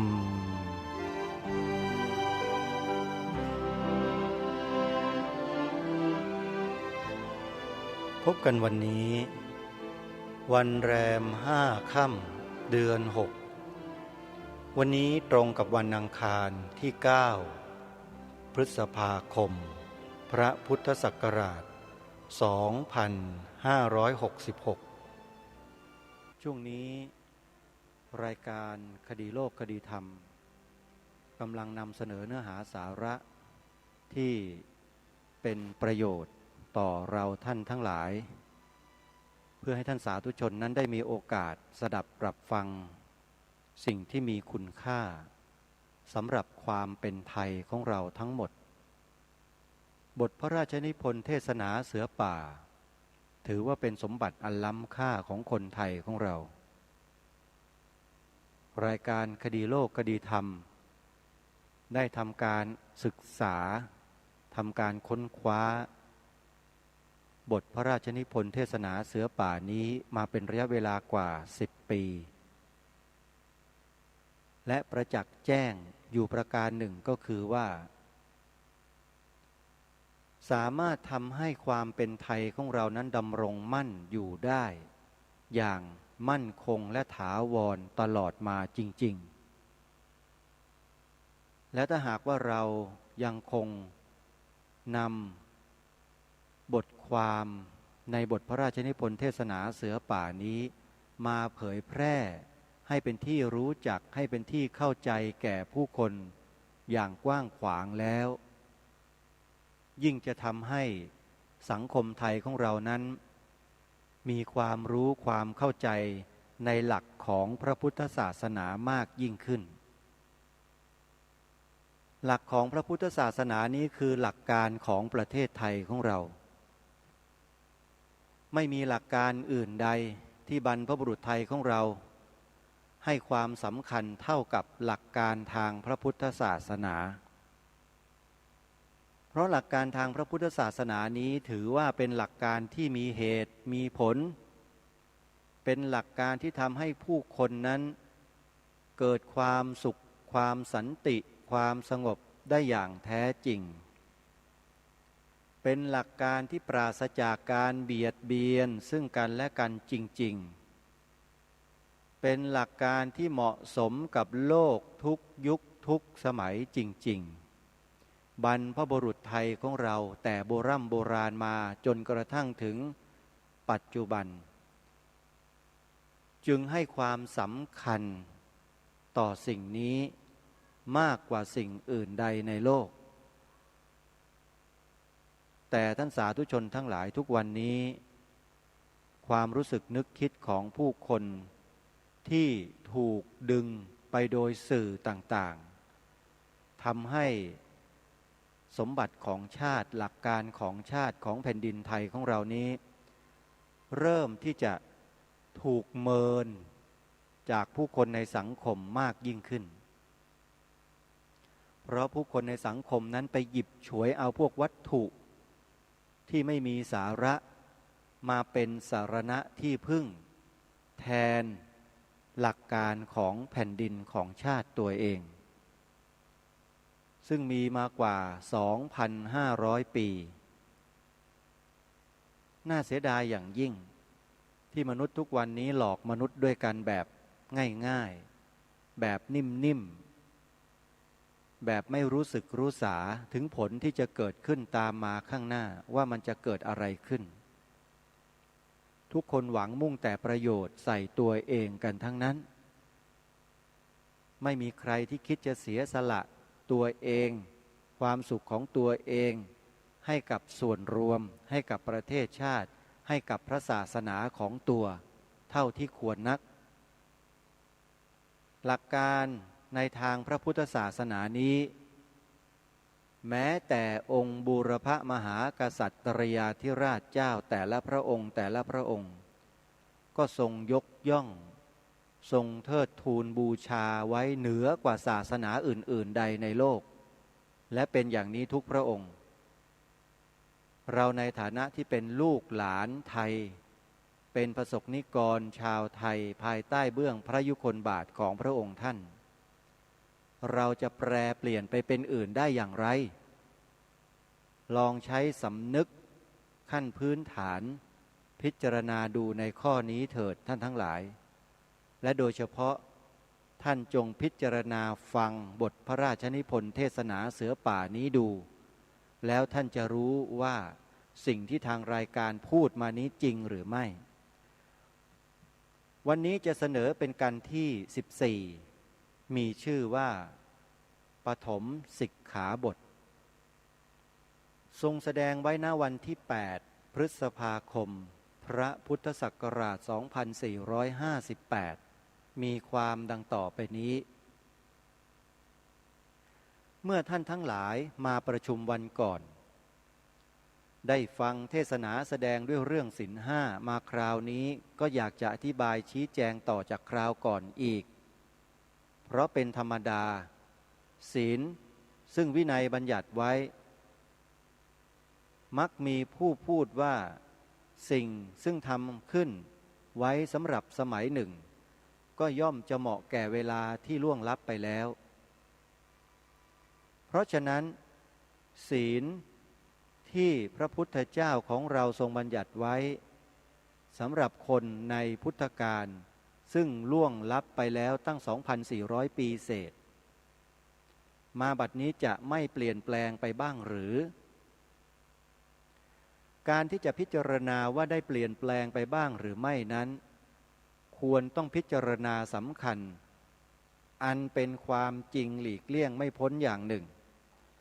กล่าวคือถึงแม้ว่าคนเราจะได้คิดแก้ไขดัดแปลงสิ่งใดๆไปแล้วก็ตามเถิดแต่จะได้ดัดแปลงตัวของตัวเองได้นั้นก็หาไม่คนที่ใช้สติปัญญาเพื่อคิดของช่วยตนเองได้มากเช่นเครื่องจักรเครื่องยนต์ต่างๆเป็นต้นได้ตรวจค้นหาวิชาความรู้เพิ่มเติมได้มากขึ้นเพื่อบำรุงความสุขสำราญของคนเราทั้งหลายมีวิชารักษาโรคภายในกายให้ดีขึ้นกว่าแต่ก่อนเป็นต้นยังได้กลับค้นคว้าหาได้ของซึ่งเคยเลื่อมใสมาแล้วบางอย่างกลับมาใช้เป็นประโยชน์ดีแก่คนในสมัยนี้ก็มีเหมือนกันแต่ส่วนจิตของตัวเองหรือมโนนั้นยังหาได้มีผู้ใดจัดการเปลี่ยนแปลงแก้ไขให้ผิดแปลกไปจากเก่าไม่ยังหาได้มีผู้สามารถที่จะเปลี่ยนแปลงความเป็นไปภายในของมนุษย์แท้ๆนั้นไม่ข้อนี้ย่อมมีพยานปรากฏให้เห็นได้แม้คนเราที่อยู่ในต่างประเทศยุโรปได้กระทำความเจริญให้บังเกิดในวิชาทุกสถานแล้วและได้บัญญัติข้อบทกฎหมายขึ้นไว้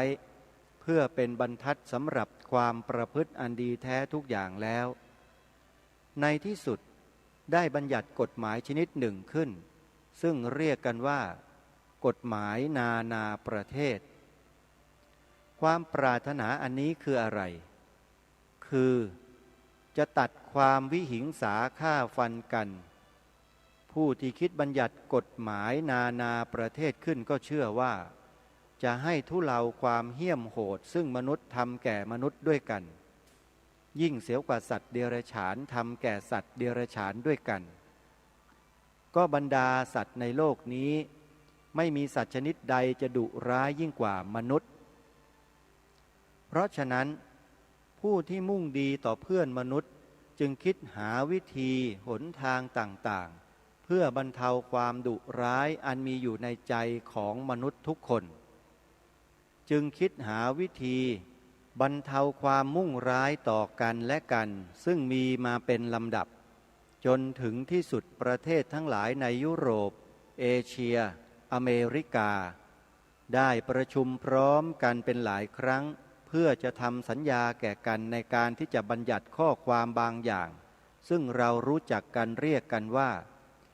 กฎแบบธรรมเนียมการสงครามทางบกทางเรือและกฎแบบธรรมเนียมความเป็นกลางความมุ่งหมายของการประชุมที่กรุงเฮกคืออะไรนามของการประชุมนั้นได้บอกไว้แล้วคือสันติสมาคมประชุมเพื่อที่จะบำรุงสันติภาพให้มีแก่มนุษย์ทั้งหลายเพื่อให้ตัดสาเหตุแห่งการสงครามให้น้อยลงความมุ่งมา่ปรารถนาของสันติสมาคมกรุงเฮกนั้นคือถ้าประเทศต่อประเทศมีข้อที่จะต้องเถียงหรือพูดกันให้นำคดีไปเสนอที่ศาลกรุงเฮกซึ่งมีกรรมการทุกประเทศประชุมอยู่ผลที่สุดของการที่คิดเหล่านี้ทั้งปวงผลที่สุดของความพยายามตะเกียกตะกายให้บังเกิดสันติภาพในโลกผลแห่งความมุ่งมา่ปรารถนาของบรรดานักปราชญ์ในทางกฎหมายทั้งหมดที่มีอยู่เป็นอย่างไรในพุทธศก 2458 นี้ในยุโรปรบกันแทบทั้งทวีปก็ยังทำสงครามกันโดยอาการที่รุนแรงยิ่งกว่าที่ได้เคยมีมาแล้วในตำนานของโลกไม่ว่าแห่งใดในเวลานี้เป็นเวลาที่ชาวยุโรปต่างเกลียดชังกันอาฆาตมาตร้ายต่อกันมากที่สุดยิ่งกว่าที่ได้เคยมีมาแต่ครั้งใดๆฉะนี้จะแสดงว่ากระไรย่อมแสดงว่าจิตของมนุษย์เมื่อครั้งพุทธกาลเป็นอย่างไรจิตของมนุษย์สมัยนี้ไม่ได้เปลี่ยนแปลงเลยยังอำมหิตเหี้ยมโหดดุร้ายอย่างเดิม ยังคงมุ่งร้ายอยู่ เมื่อฆ่าฟันทำร้ายแก่กันอยู่อย่างเดิมดังนี้ไม่เป็นพยานหรือว่าศีลของพระพุทธองค์ยังเป็นของจำเป็นไม่เป็นพยานหรือว่าพระพุทธองค์ได้ดำรัสสั่งสอนให้เราทั้งหลายมีเมตตากรุณาแก่กันนั้นเป็นของจำเป็นคำสั่งสอนเป็นอันพ้นสมัยหรือเปล่าเลยตรงกันข้ามความเจริญรุ่งเรืองได้บังเกิดมีมากขึ้นเพราะความสงบศึกความสงบศึกย่อมทำให้คนคิดถึงตัวเองมากขึ้นทุกวันความคิดถึงตัวเองมากขึ้นเช่นนี้ย่อมบังเกิดความรักตัวยิ่งขึ้นทุกวันไม่จำเป็นต้องนึกถึงผู้อื่นเมื่อเกิดเป็นเช่นนี้แล้วก็รู้สึกว่าคนจะรับความลำบากความเจ็บหรือแม้ความตายดูไม่เป็นของสำคัญทั้งหมดคิดอย่างเดียวแต่ให้เป็นประโยชน์แก่ตนเองเป็นนิดถึงแม้คนจะลำบากยากแค้นแสนเข็ญถึงแก่เจ็บนอนอยู่หน้าบ้านเราถึงแม้จะนอนเจ็บอยู่ในบ้านเราก็ไม่อีนังเพราะเหตุใดเพราะเราอ้างตัวเราว่าเจริญศิวิไลมากแล้วคำพูดของคนสมัยนี้ไม่ควรเอาเป็นอารมณ์ของเราเมื่อไม่ควรเอาเป็นอารมณ์แล้วคำนี้เป็นคำจริงหรือไม่จริงผู้ใดที่ยังมีสติอยู่แล้วจะต้องติเหมือนข้าพเจ้าติเดี๋ยวนี้ว่าไม่จริงไม่จริงทีเดียวแท้จริงความเมตตากรุณาแก่กันและกันเป็นของควรประพฤติในพระพุทธสมัยอย่างไรในสมัยของเรานี้ก็ควรเท่ากันเพราะฉะนั้นไม่ต้องกล่าวในข้ออื่นแม้ในส่วนศีลห้าเท่านั้นก็แลเห็นได้แล้วยังคงจำเป็นอยู่ทุกประการศีลองค์ที่หนึ่งการตัดชีวิตมุ่งหมายอย่างไรในสมัยพุทธกาลที่ต้องตั้งศีลข้อนี้ขึ้นท่านทั้งหลายบางทีจะไม่ทราบว่าเพราะเหตุใดถึงแม้ได้อ่านต้นบัญญัติที่มีพิมพ์ขายอยู่ซึ่งแสดงเป็นนิทานแถลงมูลแห่งข้อบัญญัตินั้นแท้จริงสาเหตุที่บังเกิดความจำเป็นที่ต้องมีข้อห้ามปาณาติบาตเพราะเหตุใดข้าพเจ้าขออนุญาตชี้แจงแก่ท่านโดยย่อว่าในสมัยพุทธกาลคือเมื่อก่อนที่พระพุทธเจ้าของเราได้ประทานเทศนาขึ้นในมัธยมประเทศที่ใกล้เคียงย่อมนิยมนับถือลัทธิของพราหมณ์ซึ่งเป็นลัทธิตั้งมานานแล้วและมีความเห็นผิดคิดผิดเป็นหลักความเห็นผิดคิดผิดอันนี้แลเป็นรากเหง้าของเราคือบรรดาสิ่งใดที่เป็นไปในโลกที่เราแลเห็นย่อมจะขอได้จากผู้เป็นใหญ่ผู้เป็นใหญ่อยู่บนสวรรค์บันดาลให้เป็นไปเพราะฉะนั้นถ้าเมื่ออยากจะได้สิ่งใดที่เป็นไปเพื่อประโยชน์ของตัวแล้วจึงต้องทำให้เป็นที่พอใจแห่งพระเป็นเจ้าบนสวรรค์วิธีที่จะทำให้เป็นที่พอใจนั้นจะควรใช้อย่างไรเมื่อคนเรานึกปั้นตัวอะไรขึ้นตัวหนึ่งซึ่งไม่รู้ว่าเป็นตัวอะไรไม่รู้ว่าตัวนั้นจะชอบอย่างไรจะหาความรู้จริงขึ้นอย่างไรได้เพราะฉะนั้นเมื่อปั้นพระอิศวรปั้นพระนารายณ์ขึ้นแล้วต่างคนก็ต่างใช้ความคิดของตัวเองว่าจะควรบูชาอย่างไรพระเป็นเจ้าจึงจะชอบก็เผอิญเกิดความคิดขึ้นว่าถ้าฆ่าสัตว์ให้กินเห็นจะชอบเพราะเหตุใดเพราะมนุษย์เราชอบเนื้อสัตว์นึกว่าพระเป็นเจ้าคงจะชอบเหมือนกันจึงตั้งเป็นธรรมเนียมฆ่าสัตว์บูชายันครั้นเมื่อใช้ธรรมเนียมนี้นานๆเข้าก็เลยมีผู้คิดพิสดารขึ้นทุกทีเริ่มฆ่าสัตว์เล็กๆฆ่านกฆ่าไก่ฆ่าแพะฆ่าเนื้อและฆ่าวัวตัวโตขึ้นทุกทีคราวนี้การฆ่าสัตว์ไม่พอใจ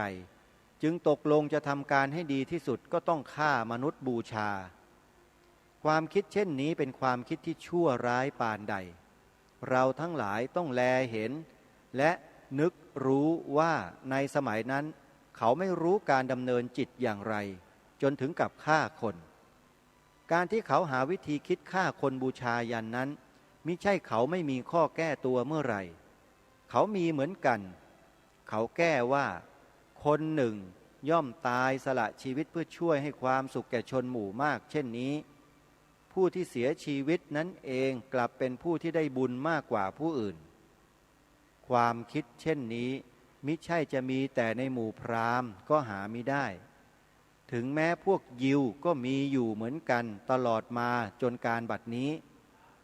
พระเยซูได้พิจารณาข้อนี้แลเห็นแล้วก็ไม่รู้ว่าจะทำอย่างไร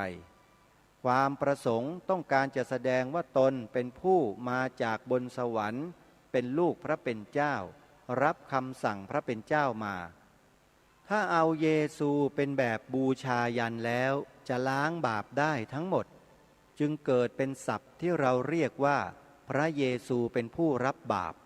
เพื่อจะให้เลิกการเอาชีวิตมนุษย์บูชายันนี้เองส่วนพระพุทธศาสนาของเราก็มีข้อปรารถนาที่จะตัดเรื่องเอามนุษย์บูชายันนี้ออกเหมือนกันจึงต้องบัญญัติศีลองค์ที่หนึ่งนั้นให้ไว้แต่นอกจากนี้ยังมีอีกถ้าหากว่าจะมุ่งเพียงตัดความประพฤติโดยเข้าใจผิดอย่างเดียวเท่านั้นยังหาพอไม่แท้จริงศีลอันนี้ย่อมกินความลึกซึ้งท่านผู้ใดที่เคยบวชเรียนและได้ศึกษาวินัยบัญญัติอยู่บ้างคงทราบแล้วว่าแม้แต่ทารกที่ยังอยู่ในครรภ์มารดาฆ่าก็เป็นบาปเหมือนกันข้อนี้ท่านทั้งหลายคงจะทราบอยู่บ้างทุกคนแต่น้อยคนที่จะได้ตริตรองและศึกษาว่าเป็นเพราะเหตุอย่างไรที่พระพุทธศาสนาต้องมีข้อบัญญัติแจ่มแจ้งเช่นนี้ก็โดยเหตุอันเนื่องจากความนิยมอีกอย่างหนึ่งของพราหมณ์คือเขาแบ่งมนุษย์เป็น4ชาติเป็นชาติพราหมณ์หนึ่งชาติกษัตริย์คือนักรบหนึ่งชาติแพทย์คือคนค้าขายหนึ่งชาติสูตรคือคนทำงานหนึ่งรวมเป็น4ชาติคน4ชาตินี้จะสมัครสมาคมกันด้วยอาการใดๆไม่ได้ทั้งสิ้นและฝ่ายพวกพราหมณ์เพื่อรักษาชาติของเขาให้บริสุทธิ์เขาได้บัญญัติไว้ว่าหญิงที่มีสามีแล้วถ้าสามีตายห้ามไม่ให้มีสามีอีกเพื่อฝึกให้นิสัยเคยส่วนหญิงที่ยังไม่มีชายแตะต้องเลยนั้นให้มีธรรมเนียมแต่งงานตั้งแต่อายุชาย6 ขวบและหญิง5 ขวบก็มีตั้งแต่อายุ3 ขวบหญิง1 ขวบก็มีผลของการนี้จะเป็นอย่างไรผู้ที่แต่งงานกันตั้งแต่เยาว์ก็ดีหรือมั่นกันไว้ตั้งแต่ยังเด็กก็ดีเมื่อฝ่ายชายได้ล้มตายไปหญิงที่แต่งงานกับชายอายุ6 ขวบนั้นก็ต้องเป็นม่ายตลอดชีวิตคือตั้งแต่อายุ 5 ขวบเป็นต้นไปขอจงคิดให้ดีเมื่อการเป็นเช่นนี้หญิงจะเป็นอย่างไรถ้ามีผัวเข้าแล้วเขาเรียกว่าขาดชาติคือเขาตัดเสียเหมือนพระขาดบาตรยกขึ้นเป็นธรรมเนียมกันทีเดียวหญิงเหล่านี้มักมีชู้แล้วมีคันเมื่อมีคันเขาก็ไปหาพราหมณ์ให้รีดลูกออกเสียข้อนี้เป็นข้อที่ทำให้พระพุทธองค์ทรงบัญญัติว่าแม้ฆ่าเด็กอยู่ในครรภ์ก็เป็นการฆ่าสัตว์เหมือนกันในพระพุทธสมัยเป็นอย่างไรในสมัยเราก็เป็นอย่างนั้นจะว่าเพราะกฎหมายของเราห้ามแล้วเพราะฉะนั้นไม่มีความจำเป็นอะไรที่จะต้องอธิบายข้อนี้ข้าพเจ้าไม่เห็นด้วยข้าพเจ้าจึงได้อธิบายแก่ท่านทั้งหลายมีความเสียใจที่กรุงสยามเราบังเกิดความรู้สึกละหลวมในเรื่องนี้มากเต็มทีความประพฤติร้ายเช่นนี้ย่อมให้ผลร้ายแก่ชาติของท่านเองเข้าใจหรือไม่บรรดาท่านทั้งหลายย่อมเห็นอยู่ผู้ทำร้ายเช่นนี้นับว่าเป็นผู้ที่มีความผิดใหญ่เพราะเป็นผู้ฆ่าชาติของท่านเอง เมื่อเห็นอยู่ได้แล้วว่าพระพุทธองค์ได้ทรงพิจารณาแลเห็นการไกลเพียงใดการที่จะกล่าวศีลที่พระองค์ทรงบัญญัติแล้วมาสมัยนี้ไม่จำเป็นนั้นไม่จริงยังจำเป็นอยู่อย่างเดิมอันหนึ่งพวกเราทั้งหลายเป็นนักรบเวลาที่เราจะต้องไปรบช่วยบ้านเมืองของเราบางทีจะมีบ้างท่านที่นึกในใจว่าถ้าเช่นนั้นมิเป็นอันผิดพระบรมพุทโธวาทในข้อที่ห้ามมิให้ฆ่าคนนั้นหรือข้อนี้ถ้าจะว่าตามความคิดแคบแล้วก็นับว่าเป็นอยู่แต่มีข้อหนึ่งซึ่งต้องชำเลืองดูคือเราทั้งหลายไม่มีเลยสักคนเดียวที่จะตั้งใจไปรบพุ่งชิงแดนของผู้อื่นเราเตรียมไว้พร้อมสำหรับทำการเพื่อเป็นรั้วบ้านของเราต่างหากเพราะฉะนั้นจะว่าตั้งใจเตรียมฆ่าคนอย่างไรได้เราประพฤติตัวเหมือนหนึ่งคอยป้องปัดเครื่องประหารอันผู้มีจิตเจตนาชั่วร้ายจะมาประหารชาติเราไม่ได้ตั้งใจที่จะคอยฆ่าฟันผู้อื่นข้อนี้แม้พระพุทธองค์ก็ได้ทรงอนุญาตแล้วว่าการที่รบเพียงต่อสู้ศัตรูที่มาย่ำยีชิงแดนมาย่ำยีพระพุทธศาสนามุ่งร้ายต่อความเป็นใหญ่ของชาติเป็นหน้าที่ที่สมควรแก่ลูกผู้ชายที่จะต้องสู้จนสุดกำลังความสามารถเมื่อความจำเป็นมีอยู่เช่นนี้แล้วหน้าที่ของเราผู้เป็นพุทธศาสนิกชนต้องรู้สึกอย่างหนึ่งกล่าวคือเราทั้งหลายถึงแม้อุทิศตนเป็นนักรบเราจะได้อุทิศตนมุ่งร้ายหมายชีวิตผู้หนึ่งผู้ใดมิได้และถ้าบังเกิดความจำเป็นซึ่งเราทั้งหลายจะต้องจับอาวุธขึ้นเพื่อป้องกันชาติศาสนาพระมหากษัตริย์ของเราแล้วไซร้เราทั้งหลายจะต้องตั้งใจกระทำการโดยประกอบด้วยความตั้งใจเมตตามากที่สุดที่จะเป็นไปได้เราจะต้องตั้งใจแต่เฉพาะต่อสู้ผู้ที่จะมาย่ำยีหรือที่จะโจมตีเราทั้งหลายเราจะไม่ตั้งใจอำมหิตดุร้ายหมายเอาชีวิตผู้หนึ่งผู้ใดเพราะมุ่งจะเอาชีวิตเราต้องตั้งใจต่อไปว่าเมื่อข้าศึกตกอยู่ในมือเราแล้วเราจะต้องทำแก่ข้าศึกนั้นให้สมแก่ผู้แพ้คือเขาไม่มีอาวุธในมือแล้วเขามาตกอยู่ในมือเราแล้วเราต้องเลี้ยงดูเขาด้วยความกรุณาและให้กินอยู่ให้พอสมควรส่วนในการทำยุทธคงใช้แต่เฉพาะเครื่องมือที่มีประโยชน์อันบริสุทธิ์เราคงไม่ใช้น้ำมันที่จะให้ไปลวกข้าศึกในสนามเพลาะเราคงไม่ใช้ดินที่แตกระเบิดทำให้คนสลบหรือเจ็บไปด้วยพิษของยาเหล่านั้นเราคงจะไม่ทำการใดๆซึ่งไม่จำเป็นเราทั้งหลายเป็นคนไทยและนับถือพระพุทธศาสนาเราต้องตั้งใจว่าเวลารบเราจะต่อสู้แต่ศัตรูที่ถืออาวุธมาต่อสู้เราจะไม่ข่มเหงรังแกคนแก่ผู้หญิงและเด็กการที่จะตัดมือเด็กสำหรับจะไม่ให้มันถืออาวุธยิงต่อไปไม่ใช่วิสัยของพุทธศาสนิกชนการที่เอาคนแก่ตรึงประตูประจานไม่ใช่วิสัยของเราการที่จะเอาผู้หญิงยืนประจานดูเขาฆ่าผัวหรือพ่อของเขาก็ไม่ใช่วิสัยของเราข้อเหล่านี้ท่านทั้งหลายจงจำใส่ใจว่าเมื่อเวลาเรามีเวลาที่จะเข้าสนามขอให้เรามีชื่อเสียงว่าเป็นนักรบเก่งที่ควรจะได้รับความสรรเสริญรับความนับถือแห่งชนทั้งหลายถ้าเป็นเช่นนี้ได้แล้วจะเป็นที่พอใจของข้าพเจ้าผู้ที่เริ่มชักชวนท่านทั้งหลายมาสู่คณะอันตั้งใจดีต่อชาติไทยและตั้งใจดีต่อบ้านเมืองไม่ว่าเป็นชาติไรเช่นนี้จึงจะสมแก่เราซึ่งเป็นผู้ดำเนินตามในรอยพระบาทสมเด็จพระบรมศาสดาจารย์ผู้ที่ทรงพระมหากรุณาแก่มนุษย์ทั้งหลายหาที่เปรียบมิได้ขอท่านทั้งหลายจงจำรำลึกข้อความเหล่านี้จำใส่ใจไว้เสมอแล้วคงจะไม่เดินไปในวิถีทางที่ผิดได้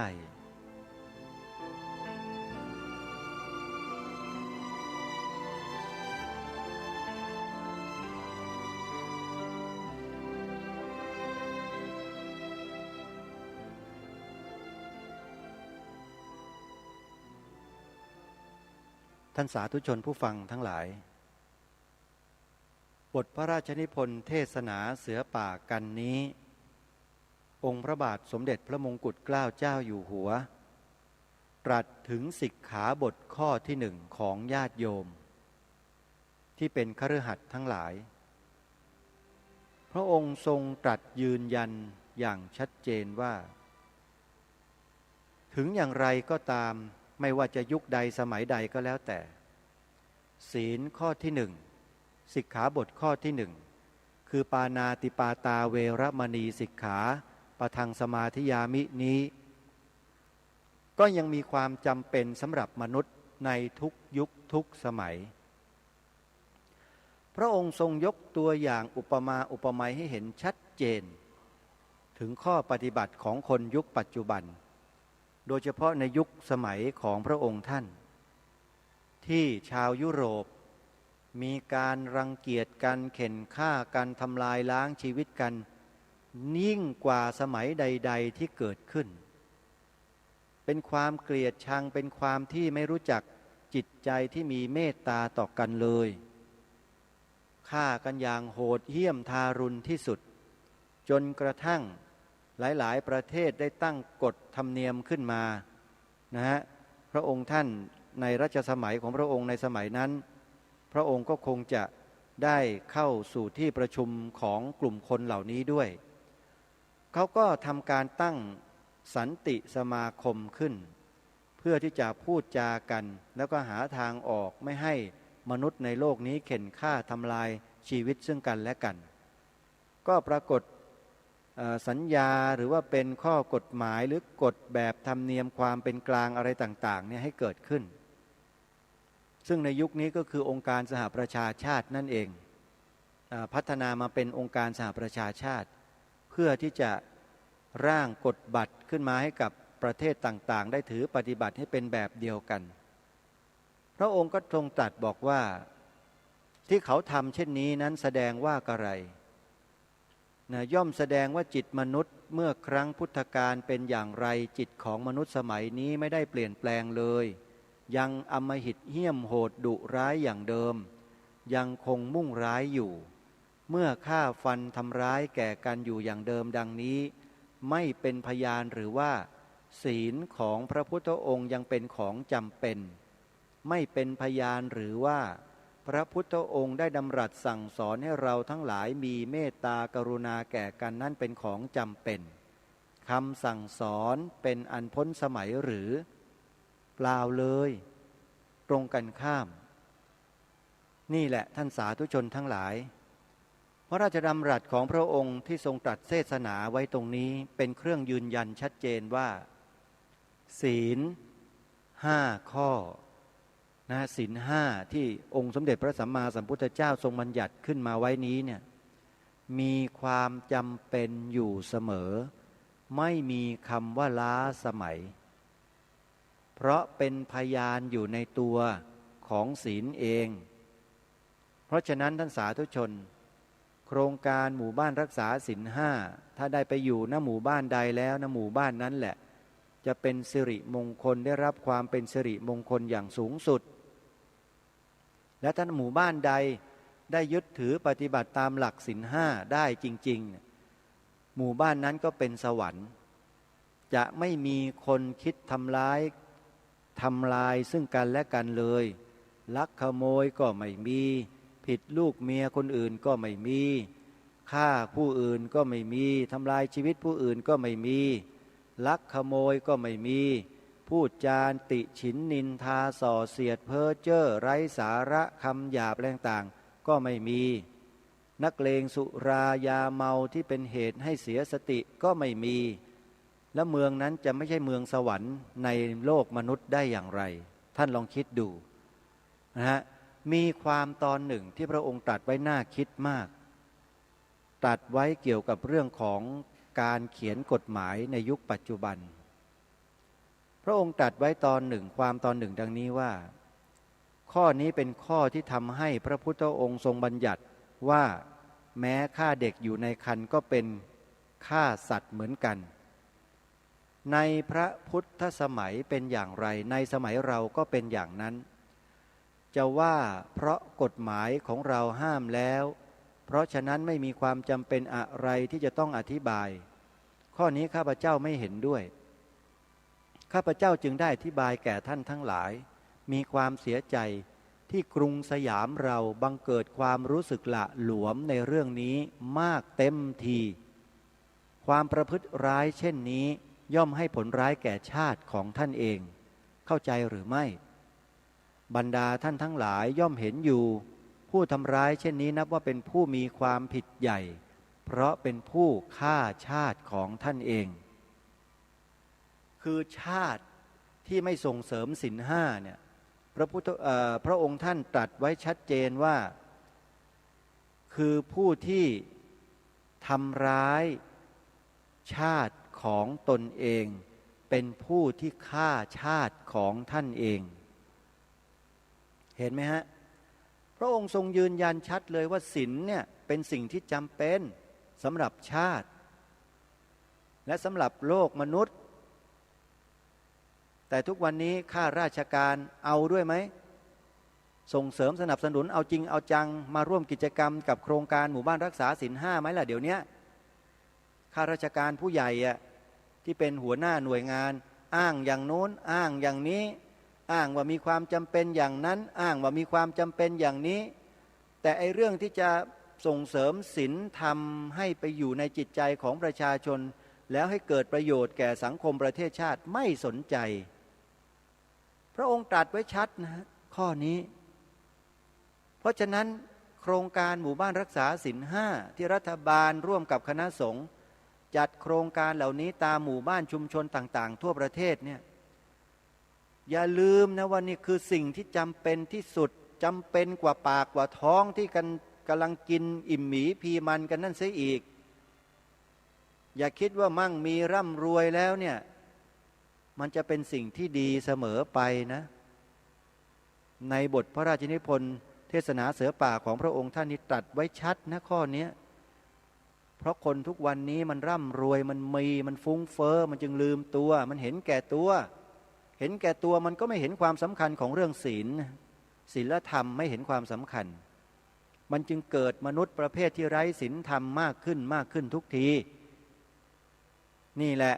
พระองค์ท่านตรัสไว้ชัดเลยว่าท่านกำลังจะฆ่าชาติของท่านเองนะถ้าท่านทำตัวแบบนี้เพราะฉะนั้นญาติโยมสาธุชนผู้ฟังทั้งหลายผู้อยู่ในศีลในธรรมจงภาคภูมิใจตัวเราเองกันเถอะที่เราได้นำตัวของเราเองเนี่ยเข้ามาอยู่ในศีลในธรรมไม่ไปกระทำในสิ่งที่เห็นแก่ตัวแบบนั้นแล้วไม่ต้องไปกลัวไอ้คนที่เห็นแก่ตัวทั้งหลายคนที่ไม่มีศีลไม่มีธรรมเนี่ยท่านอย่าไปกลัวพวกนั้นมันต้องกลัวพวกเรานี่พวกมีศีลเนี่ยพวกเราไปกลัวทำไมไม่ต้องกลัวท่านทำความดีแล้วอย่ากลัวอาตมาภาพไม่เคยกลัวทำความดีแล้วไม่เคยกลัวใครอินพรหมยมยักษ์เทวดาผีหาซาตานที่ไหนก็ไม่เคยกลัวเพราะเราทำความดีจิตเราคิดดีอยู่ตลอดมีความซื่อสัตย์สุจริตในหน้าที่ของตนเองไม่เคยคิดจะทุจริตคดโกงยักยอกหรือต้องการจะเอาสิ่งใดของใครอื่นไม่มีนี่ไงล่ะมันจึงเกิดความกล้าขึ้นมาแล้วกล้าแบบถูกนะไม่ใช่กล้าแบบผิดไม่ใช่กล้าแบบบ้าบินเที่ยวไปด่าตีหัวหมาด่าแม่เจ๊กไม่ใช่อย่างภาษิตที่เขาว่าเนี่ยเป็นพวกนักเลงหัวไม้ไม่ใช่เราทำความดีของเราไปอย่างนี้พูดในสิ่งที่ถูก